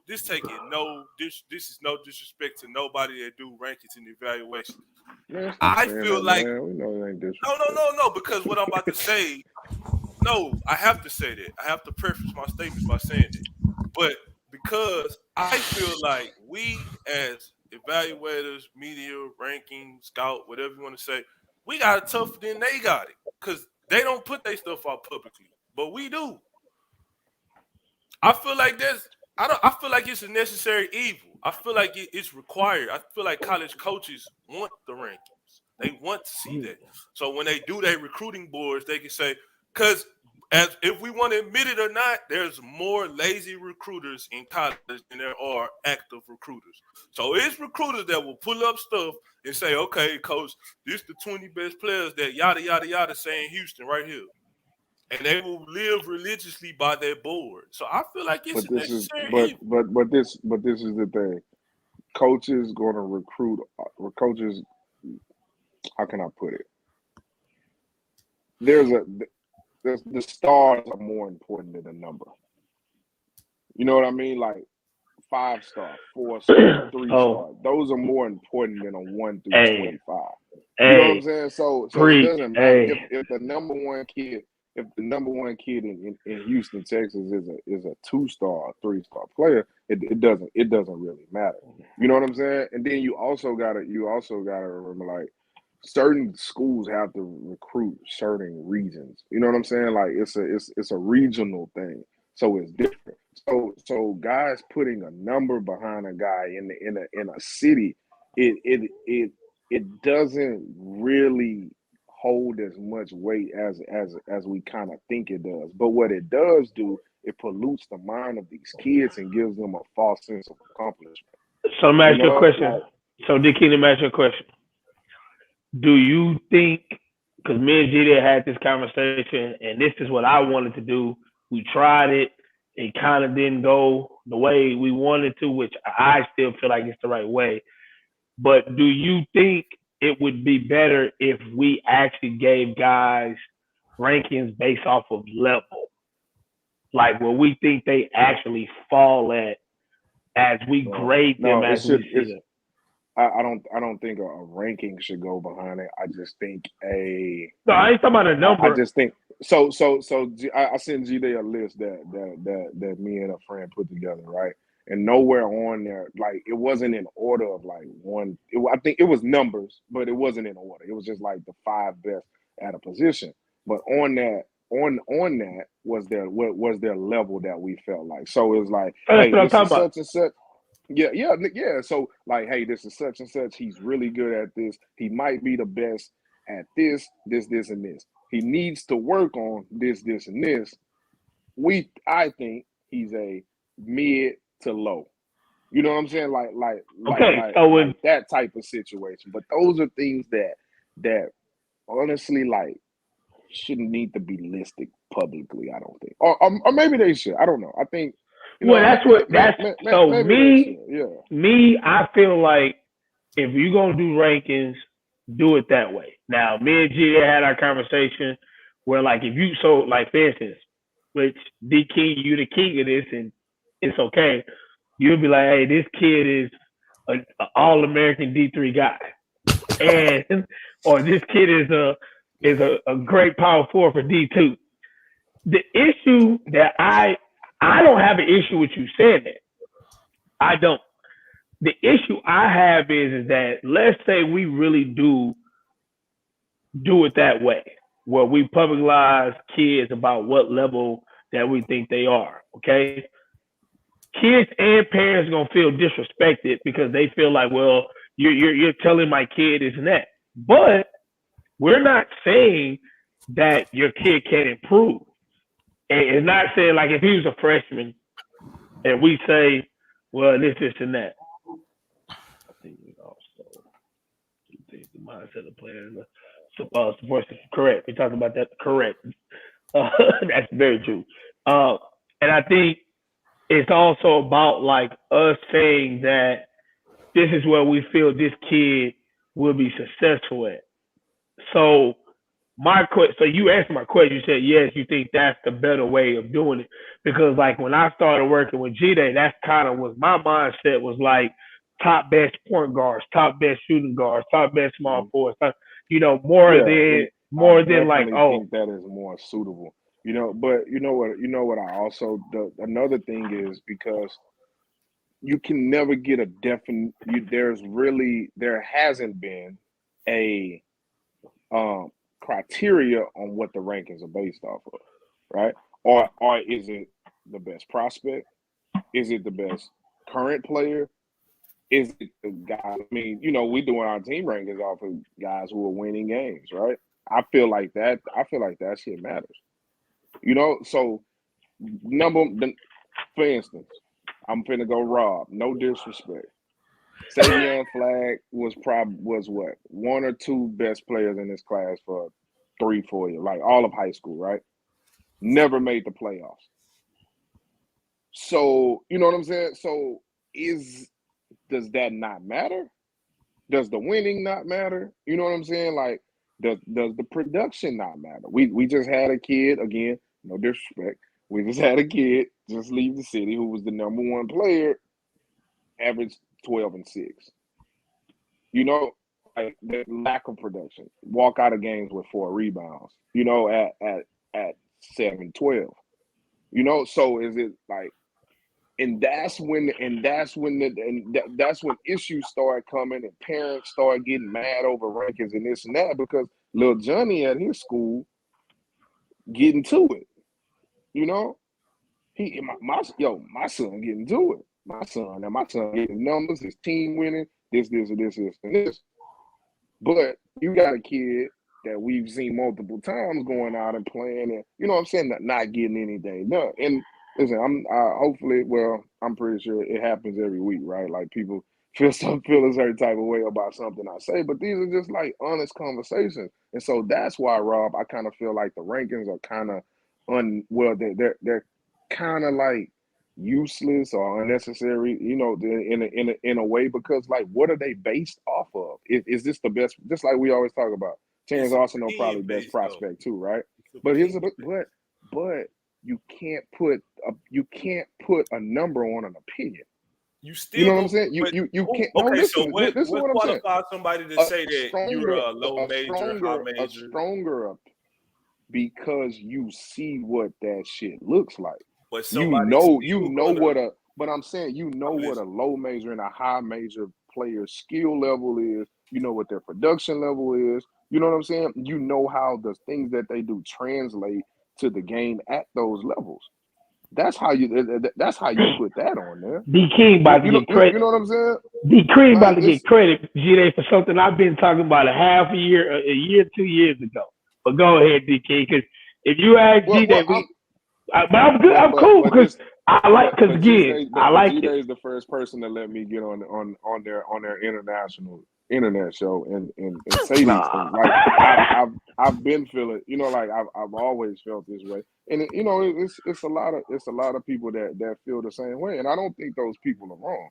You know what I'm saying? Like, yo, if like Rob, you say it's opinion based, right? You shouldn't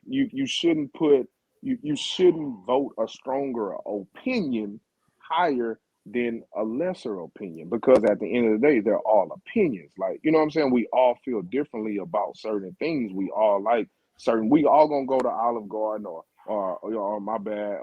Well, I know AG be at Maestro, so we all gonna go to Maestro What? and order something different. What? You know what I'm Come on, saying? bro. You know, Dog, like, Steak 48. hey, bro. Like, you know, Come on, bro. Why you always all the trying to rich say dudes that? go to Steak 48 and order something I, different I've because never ate at Steak 48. in our and the one in Houston, you usually go to one in New York. I heard. Though in our opinions, because in our opinion, this tastes better, right? In your opinion, that tastes better. So we're not going to sit there and rank these on the menu. You know what I'm saying? Like, but this is what we could do. We can do like we do. We can put that shit on Excel, and we can average out our opinions. You know what I'm saying? And we can DK, I'm average with out, you. and I we ain't can mad at average you. out their production, right? I ain't Because mad at that's all based on it. Hey, G, what you did yesterday, or was that yesterday or today, was great. Hey, that's what happened with this team. This guy, this what happened. Yo, why do the rankings consist of that? Is it one person's opinion? Like, why all the pressure got to be on Doug on my boy Doug? You know what I'm saying? Doug got a lot on his mind. We get paid to Why do all the though. pressure got to be on him? Paid. Like, That's yo, what we get paid to do. where's the pen? But you get that. It's It is a hard to panel. me. There is a panel. There's Here's a the thing. panel. To That's what you me, get paid to do. And I but mean, to you're me, not gonna get it. You're I not think gonna there have a used to pure, be a panel because I used to get the emails back a while ago. but you're not gonna have a pure understanding of everything when you got people like you can't tell somebody who's getting paid to put people ranked certain places. Oh, don't put numbers by names now. You got motherfuckers getting, excuse my language, you got people getting $500, $1,000, $1,500 to rank somebody 15th on their list. So you think they're gonna be like, you know what? Damien said I should do this the pure way. Listen, I'm just gonna go back to saying low. Man, you're not finna do that, man. You finna, tell them hey, you people. got 1,500. I'm finna get put on the list, bro. This, Let's hey, hold let on, hold on, hold on. Tell them GD people say send something. me 11. Tell them people send me Hold on, $500. disclaimer. I get they I son do not on get the phone. Do paid whatever they need to do. 1,500. No, this is I don't once get paid again, 1,500. this is not a representation of 5,000. BSA scouting. This is not what we do. We do not. We've said it before. I do not get paid to rank players a certain place for BSA scouting. Anthony doesn't get paid. Jeff doesn't get paid. I'm saying there's people that we all know that get paid, multiple people, to rank people on certain places. So they're not going to stop their cash flow because they want to do things the right way. See, we'll say in public, oh, it's for the kids. It's all for the kids. But it's not, though. It's not all for the kids. It's not. And it's never going to be all for the kids. Because, and this is the question I ask everybody, would you still do this if you didn't get paid for it? Would you still do it? I've done it and I did it for multiple years and not gotten paid for it because I did it for the essence and the love of it. But would you do it if you didn't get paid for it? That's the question you should ask people. But as long as it's making people monetary ends, they're gonna do it the way they want to. Oh, there are several guys who have been offered by schools that I've suggested to those coaches, and I've never received a dime. But again, I'm not a scouting service, so you know what, Rob, you're right. It's different because if somebody's mom was gonna give me $1,500 to tell somebody they son was good, I was gonna tell her I said it, but I'm not gonna lie on her. I'm gonna tell her I'm gonna take that $1,500.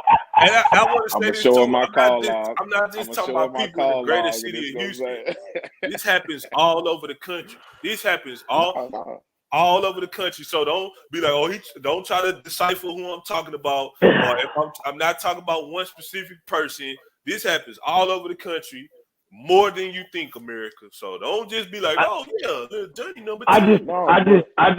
I just think because this is like, it's funny, DK, you saying this because when I first got into this during the pandemic, talking to G-Day, you know, that this is one of the like really, really big things I had a struggle with when it came down to the rankings, because even I had conversations with Rob, had conversations with G-Day, that I just never understood the rankings.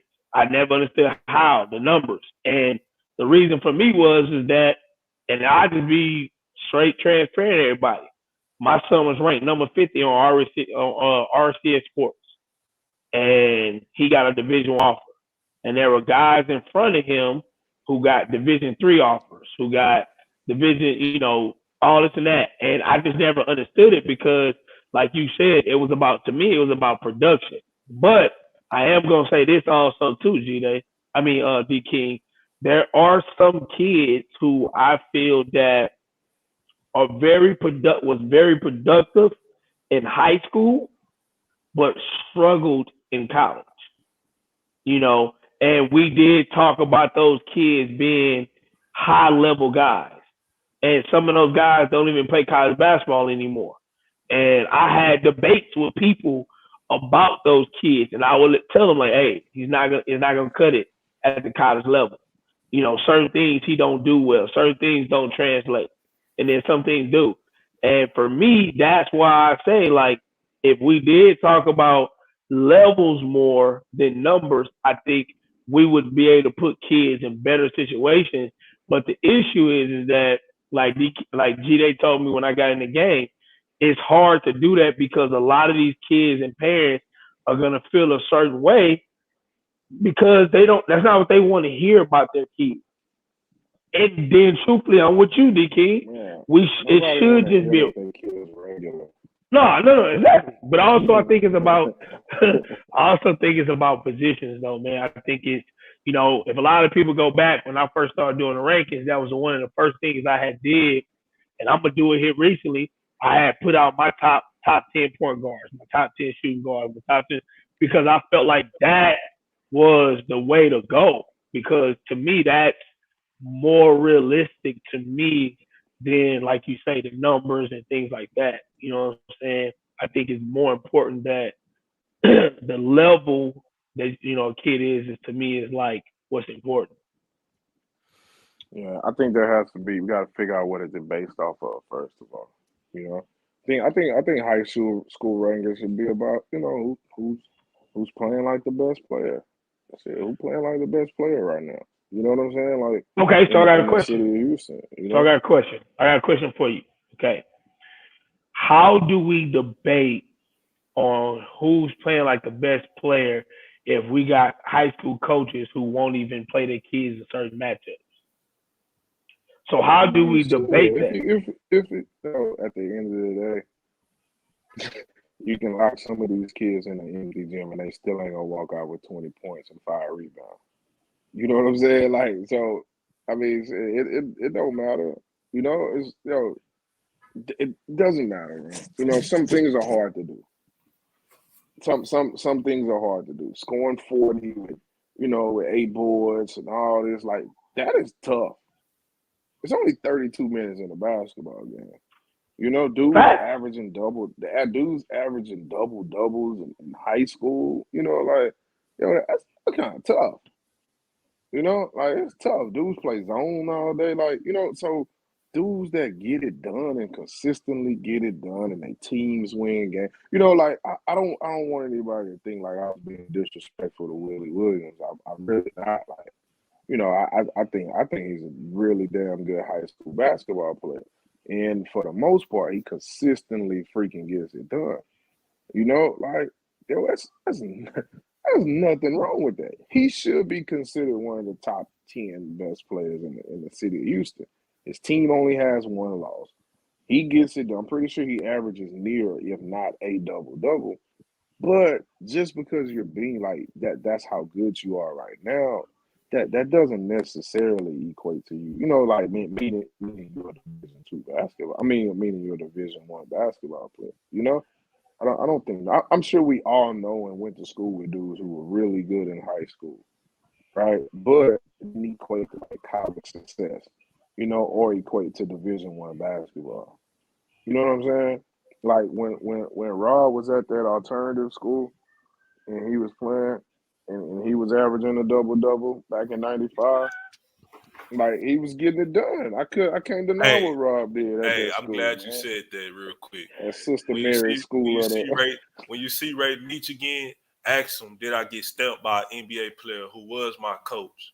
That I was a Division I talent, and I turned down Division I scholarships, Damien. So put some respect on my name, bro. Put some Man, respect on listen, my name. bro. Bro, Listen.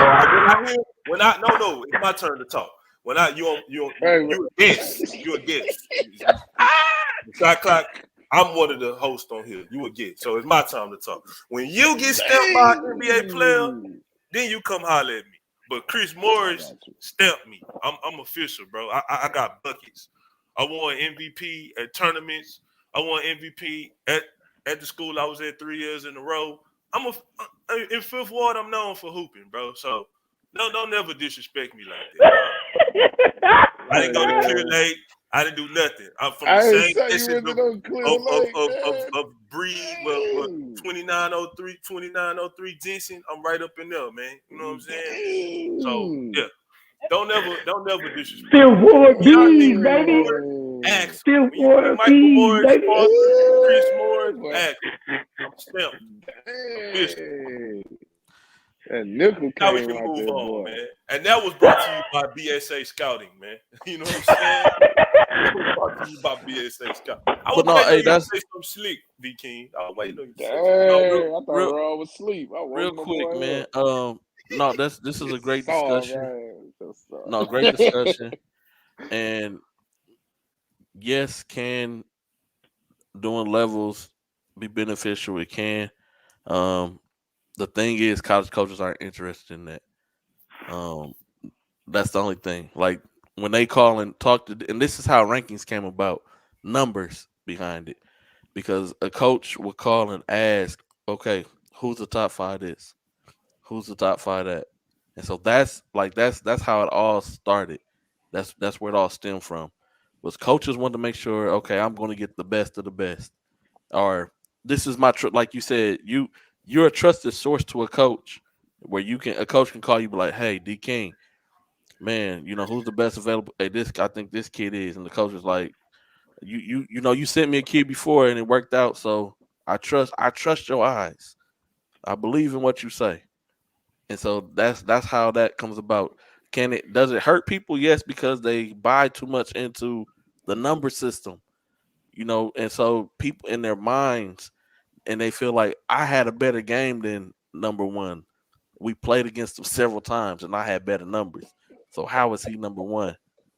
Hey man, he said coach is the instigator. And I played against him and I beat him and I've done this and I've played That's way the better. worst. So why ain't I number one? And so and then parents the same way, they feel the same way. Um and I just feel it's a never ending cycle. Even if we didn't do it, um, it would take a while for people to get adjusted to not having the rankings. If we did them privately, he like right though. Dallas does I them say, listen. privately. They Yeah. don't do public rankings. Like Buff got rankings. He just don't put them out publicly. He said they're for college coaches only. He don't. I I say don't. we go 2 years silent rankings. Yeah, like I don't Just care what 2 years what muted. the people think. My job is to provide college coach with information. It's up to them to believe my crystal ballism or not. Um, Shout out to my guy Buff, man. Um, For sure. that's my guy. Definitely. But G they right though. G they right. G they right about that. Cause D King, you remember Blake Moran? Yeah, your They boy. went to Your Concord. boy. Went to Concordia. Yeah. That was one of his Hmm. biggest struggles. We would play against top ranked guys. He would give them buckets. He would get 20 points, some 7, 5, 8 assists, and he thought he was a Division I ball player. I used to let him know, like, bro, you 5'8", and you Hispanic and white. So like, what we Ooh, doing? that's racist. Huh? he said he I'm just said being, you I'm racist. just being real. That's racist. No, no, I'm Lord. not racist. I'm just being I'm real. just My son messing white with and you, Hispanic. man. I'm messing You know with what I'm saying? But it was real because he would always come to me and be like, "Why so and so got an offer? I gave him buckets. Why so and so going to this school? I did this and I'm like, but it's difference, man. It's a business. It's an understing. And that was one of his biggest struggles when he decided to not play college basketball. That he struggled with that whole situation because I mean I had those guys playing 17U when they were freshmen. That's why we were so good at Concordia. Those guys were playing high level before you know they should have been, and things like that. When I had that TBT sports team back in the day, when y'all was at BU, and I used to hate playing y'all because boy, I used to hate BU. I ain't gonna lie, boy, I used to be so mad, boy, all the time. The BU battles, boy, I used to hate that, boy. But hey, it helped a lot of my kids, and I learned a lot playing against Teddy, and Teddy would spank me sometimes and stuff like that. You know what I'm saying? So, but hey, it's one of those things that kids gotta understand, man. We gotta stop worrying about rankings and just play. So I can't answer for everybody. I can only answer for me. When the whatever you see from me that's publicly is the same thing that I give to the college coach. Like I don't change it. The only difference is the only thing that I don't do publicly is put out um, strengths and weaknesses. Um, I don't do that publicly. I do that. I do that for college coach only. Yo, Like I'll go over all your strengths and weaknesses. Now, if a parent contacts me and wants to know their kid's strengths and weaknesses, I will tell them. Now, if you ask me what your kid is good at and not good at, and I tell you, don't get upset with me because you asked me to tell you this information. And so I would tell you privately, but don't get upset and don't say that I don't know what I'm talking because it happens every time. You don't know what you're talking about, blah blah, and it turns out to be true all the time. So I mean, if you he don't really talking want to about know, then don't ask. Like just he wait till you talking get to about college. everything. Wait till you get to college, and then Or you when will you see. not go to college. Yeah, because the coach ain't gonna. He's not gonna. He just is. It's gonna work out and not gonna work out. I'll just leave it at that. But if you ask me, I will tell you, and I will be honest with you, and I'll tell you the same thing that I tell the coaches. But that's me. I don't. I can't speak for everybody else when they talk to a college coach. What they say.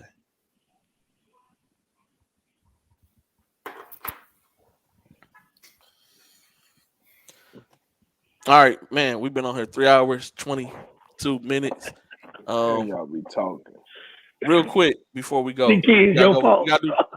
No, it ain't D King fault, man. We gotta do top 10 plays, but before we do top 10 plays, um, I did want to highlight this. I forgot to. Um, this is the schedule for the Christmas crossover this weekend. OTR exposures having the games will be at Fallbrook Church. Oh Um, Lord. I don't know the actual physical address. Um, Oh, It's at to the the bottom. place. If you look at it, it's 12512 Walters Road, Houston, Texas 770.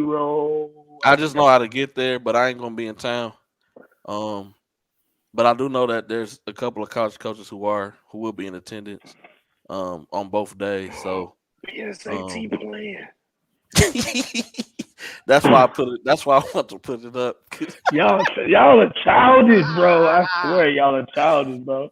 Y'all childish, bro. So everybody can see the schedule as well. Spring Creek versus The Shine king, Dumas childish, man. on Friday. We got Grace Christian versus Concordia Lutheran. You got Spring Creek versus PSAT. We're gonna play. Um, Big Time Sports is playing Southern Cal Academy. That's the school that Amari Abrams went to. For those who may be wondering who Southern Cal Academy is, or have been hiding under a basketball rock for the past month. Year. On Saturday, Lutheran North finally gets their first real test as they play Houston Christian. You know, Lutheran North 11-1 on the season. Um, they get to play against Houston Christian. Willis Christian's playing Universal Academy. Legacy 3A teams playing against Good Vision. Then Big Time versus Spring Creek Saturday Pro Vision uh, Uh-oh. versus PSAT's regional team. Um, Uh-oh. Whoever won it, we ain't tripping. and then Dallas Premier Prep got Sean Dumas, and then PSAT plays Southern Mm. Cal Academy to cap things off Damn. Saturday night. I'm gonna be in Florida already, dog. That's what pissed me off. Mm. Damn, I want to see that game. Alejandro. Oh, I don't think Alejandro will be back. Yeah, I don't know if he'll be back. Second I best think big he is. I think that's why they waited so long. classification. Oh, you're right. Championship game tomorrow. Yes, sir. He'll be back.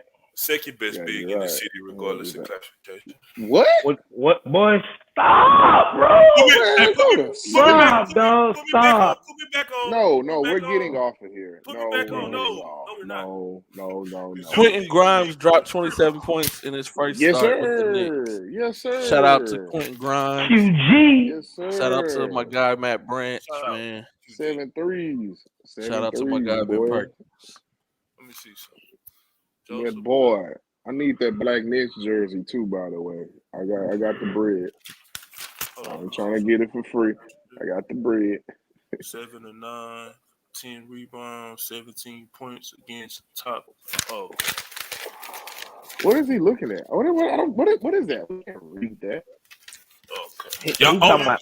Let me ask you a He question. talking about. You know who He's Joseph? talking about JoJo. You know He's who talking Joseph about JoJo. Tugler is? You know him? I heard the name. Oh, okay.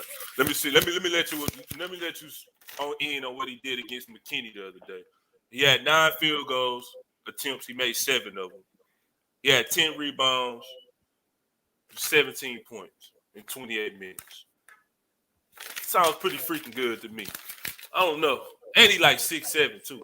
And he can push them. I don't know. Sound pretty good to me. I don't know. Oh, please. I don't want to see no Puerto. Oh. I don't want to see no Puerto Rico stats. I don't want to see no. Oh, Puerto you Rico don't. stats. You don't believe Nah. in FIBA basketball? Nah, I don't know. U17? I don't know who those dudes are, man. I don't know who he playing against. It might be somebody 5'11" older than him. Who did Tugler play against? Oh, the SMU And where? commit, a kid that's A committed guard? to SMU.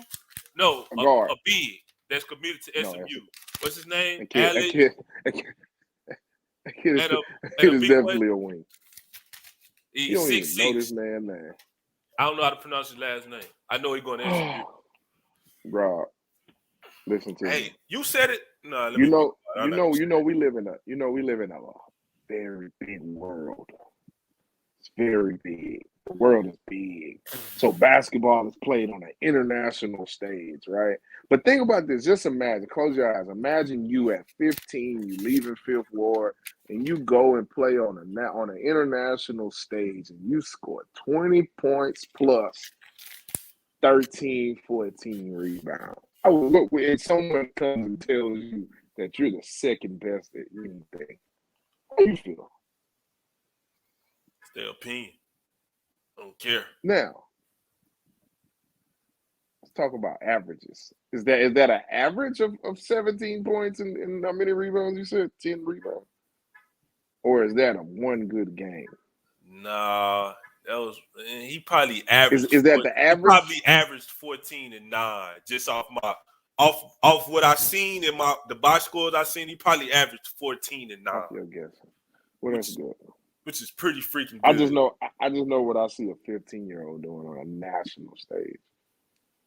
Consistently. Shout out to Alejandro. I'm not taking nothing. Shout out to that boy.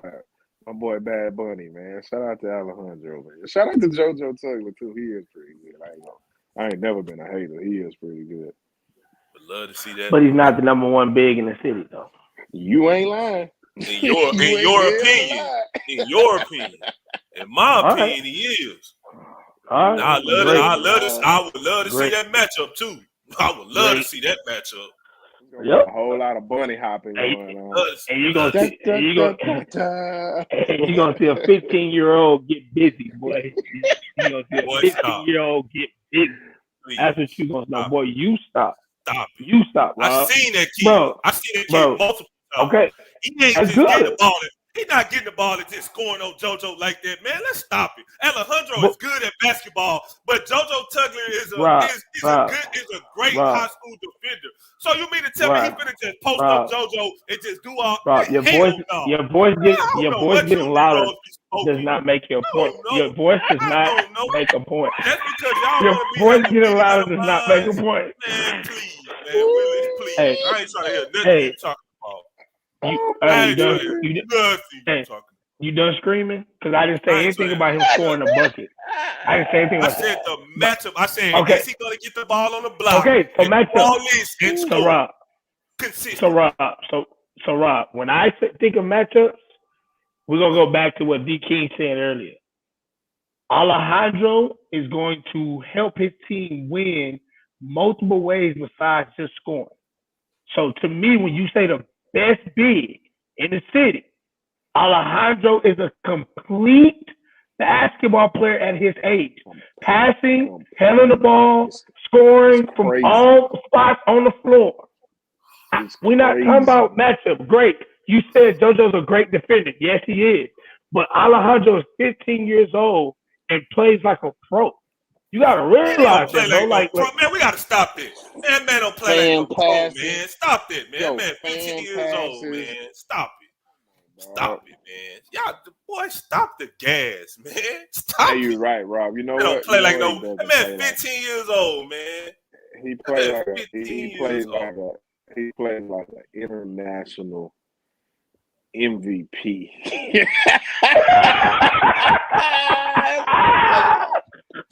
They play like a FIBA MVP, a first team all FIBA. Hey, what did he? Let me ask you a question. I'm not being disrespectful at all. What happened when he played? Didn't they play America the last time he played in the tournament? Didn't they play America the first game? They got. What rocked. did he do? Oh my God, they got rocked. Probably the same thing me and you would have did out there with the whoop. Hey man, that kid is really good, but JoJo's not playing on no American team though, bro. Like, come on, he's not gonna make the USA team. So bro, JoJo's going high major. They're both gonna go. JoJo's gonna get a high major. I knew DG was going. You can make that face all you want to. His high major coach is calling and asking about him right now. What do you mean? Nah, that's good, man. Yeah, whatever, Damien. Hey man, one thing is for sure. Like, I just want y'all to keep that same energy. So what do you see Alejandro? So then what you see Alejandro then? Alejandro going high major, of course. Or he go in. But he already has the offers, though, right? He already has those high major offers, right? I don't have much to see of Alejandro in the season. They've only played 4 games. They've only played 4 games. I haven't seen. It's a small sample size of what I've seen. I've seen JoJo. So that's the only time you've seen him play? That's the only time you ever seen him play? No. Okay then. So why it doesn't matter? Like, you make it seem like only the 4 games is the only 4 games he's ever played. Look, I don't want to sound like a hater because I don't want anybody calling me saying you don't like Alejandro. I'm just saying. No. I believe this is not Jeff's opinion. This is not your opinion. This is not the opinions of Ball So Hard Scouting. I believe JoJo Tugler is the best big in the city. That is my beliefs, regardless of classification. That is my beliefs. That's my beliefs and my beliefs only. And his production that he's been producing this season has been backing it up. Now, if Alejandro come and he give with Southern Cal Academy, they got some good bigs, we'll see. We'll see. My belief is I think JoJo, and I said this before G-Day tweeted it on Saturday, and before I said this like shows ago that I believe JoJo Tugler is the best big in the city. So that's time stamped already. So you can go to sleep, Willis. You can do all you want to. Willis, you've been wrong a lot more than you've been right this season, actually. If we really take an account of all the things you have said, you've been wrong more than you've been right. Wrong about what? Something that I don't control? You said like how am I? Something I don't control. I've been wrong a lot. The stuff that I don't control. Come on, man. Yeah, look at Uncle Anthony. Yeah, look at Uncle Anthony. Don't worry about that man right there with the hair. He's nobody. Thank y'all, man. Man, look, we've been on here for 3 hours and 35 minutes. Man, Alejandro is really good at basketball. Look, Damian King and Anthony Willis are really my friends in real life. I love them. And hey, I also like that kid in the comments too. He's definitely one of the 3-4 best shooting guards in the city. I definitely gotta say that. Corey, he definitely. Like Oh, Corey, you like he my get after it. disclaimers, man. You gotta have the disclaimers, man. You don't want to. I be in these streets with my baby girl. I don't need nobody. You don't like my son? No, man. Look, the opinions and words of me is for me Man, only. great heated debates, man. Made the views go up a little bit. People start calling people, probably sharing the show. Appreciate that, fellas. Uh-oh. Hey, top 10 plays before we go.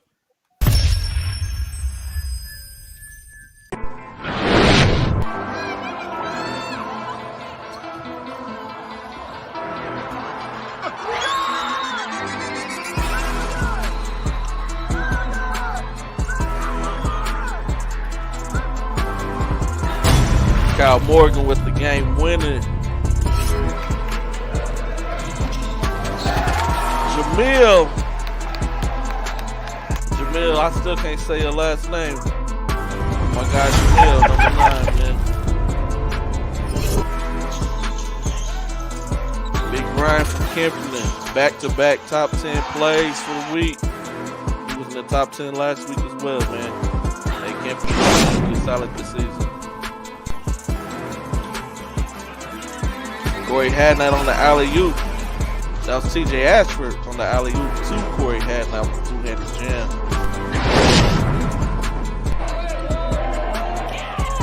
Hayden wins and gets the steal. Hey, I've never seen Hayden get up that high before. I'm just saying. That's some bad fun. Yeah. Shelton Henderson at number 5 from Bel Air, freshman, high school freshman, catching a little baby Bobby.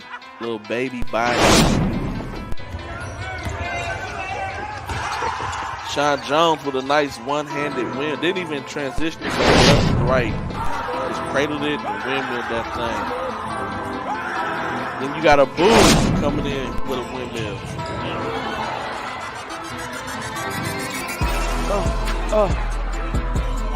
Buckets.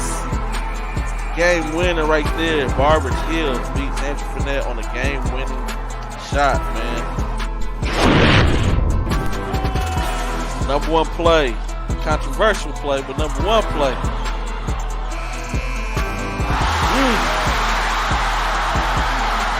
Stratford, game winner. Love the court. That's one of them games where you just had to be there for it, man. Shout out to everybody who submitted videos for top 10 plays of the week. Just remember, always hashtag shot 30 clock for the top 10 plays. Make sure y'all get them in by midnight as well on Saturday by midnight. Did y'all see my boy Corey Hanna on that rim? Oh, man. Oh, baby. It's going to be a great summer. Mr. Dude, stupid. He talking about she must be waiting on some tamales. Yeah, we all in the hippo violate. The show's supposed to be an hour 30 minute. An hour 30 minute show, man. Yeah, when is the last time this show was an hour 30 minutes? Man, like the first 10 episodes, man. That was it. That was it, bro. That was it. After that, we ain't been on time since. Yeah, we know you was there, Mr. Ordone, for the game winning shot, man. They hit on your team, man. That's tough, man. Hey, for real, any final words, fellas, before we go, man? Great show, man. Great show tonight, man. Some good debates. You know, man, I love my guy D King get on here. You know, he get us riled up, you know what I'm saying? He come with the good shit to talk about, you know what I'm saying? So hey, appreciate it. Just hoop, man. That's all I gotta say. Just hoop. I gotta put my artwork in the background, man. I did this. Be cool. So be cool, you know. I got a lot of talent, by the way. So hey, man, y'all see my artwork? Y'all see that? I did that. You didn't take that picture, bro. Yeah, I did, bro. No, I actually painted this. My kids painted too. I was stuff in the living room, man. I painted this. Y'all don't like that? Speaking of artwork, man, I got some artwork to get to here pretty soon, man. I'm making an ugly Christmas sweater. Making an uglier one than last year. You Oh, can yes. wear the one Rob got on right now. Shit. It's gonna, Take us out on prime time Thursday, man. Against the Chiefs, man. Giving them another L this year, man. Mr. Doomsday with a bread that you supposedly baked. Man, it's in the it's actually really y'all. I'm not gonna go get it for y'all, but it's actually really good, man. I seen this girl on. She had a TikTok, and she make like a lot of like bread and pastries, and so she put her recipe. No, I'm dead serious. She put her recipe out there.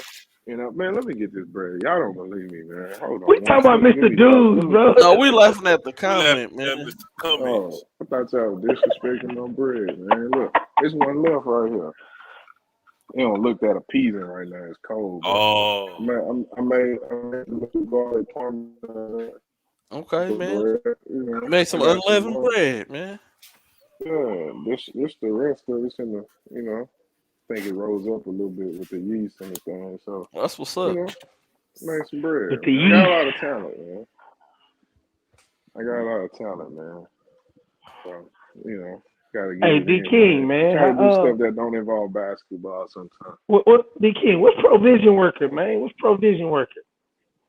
We'll talk about that after as soon as we hang up, man. Yeah, 3 man. We minutes and finna. 40 Hey, seconds, man. Dang, man, get off the phone. we at 3:40, man. We'll see y'all next time. Shot clock. We out, man.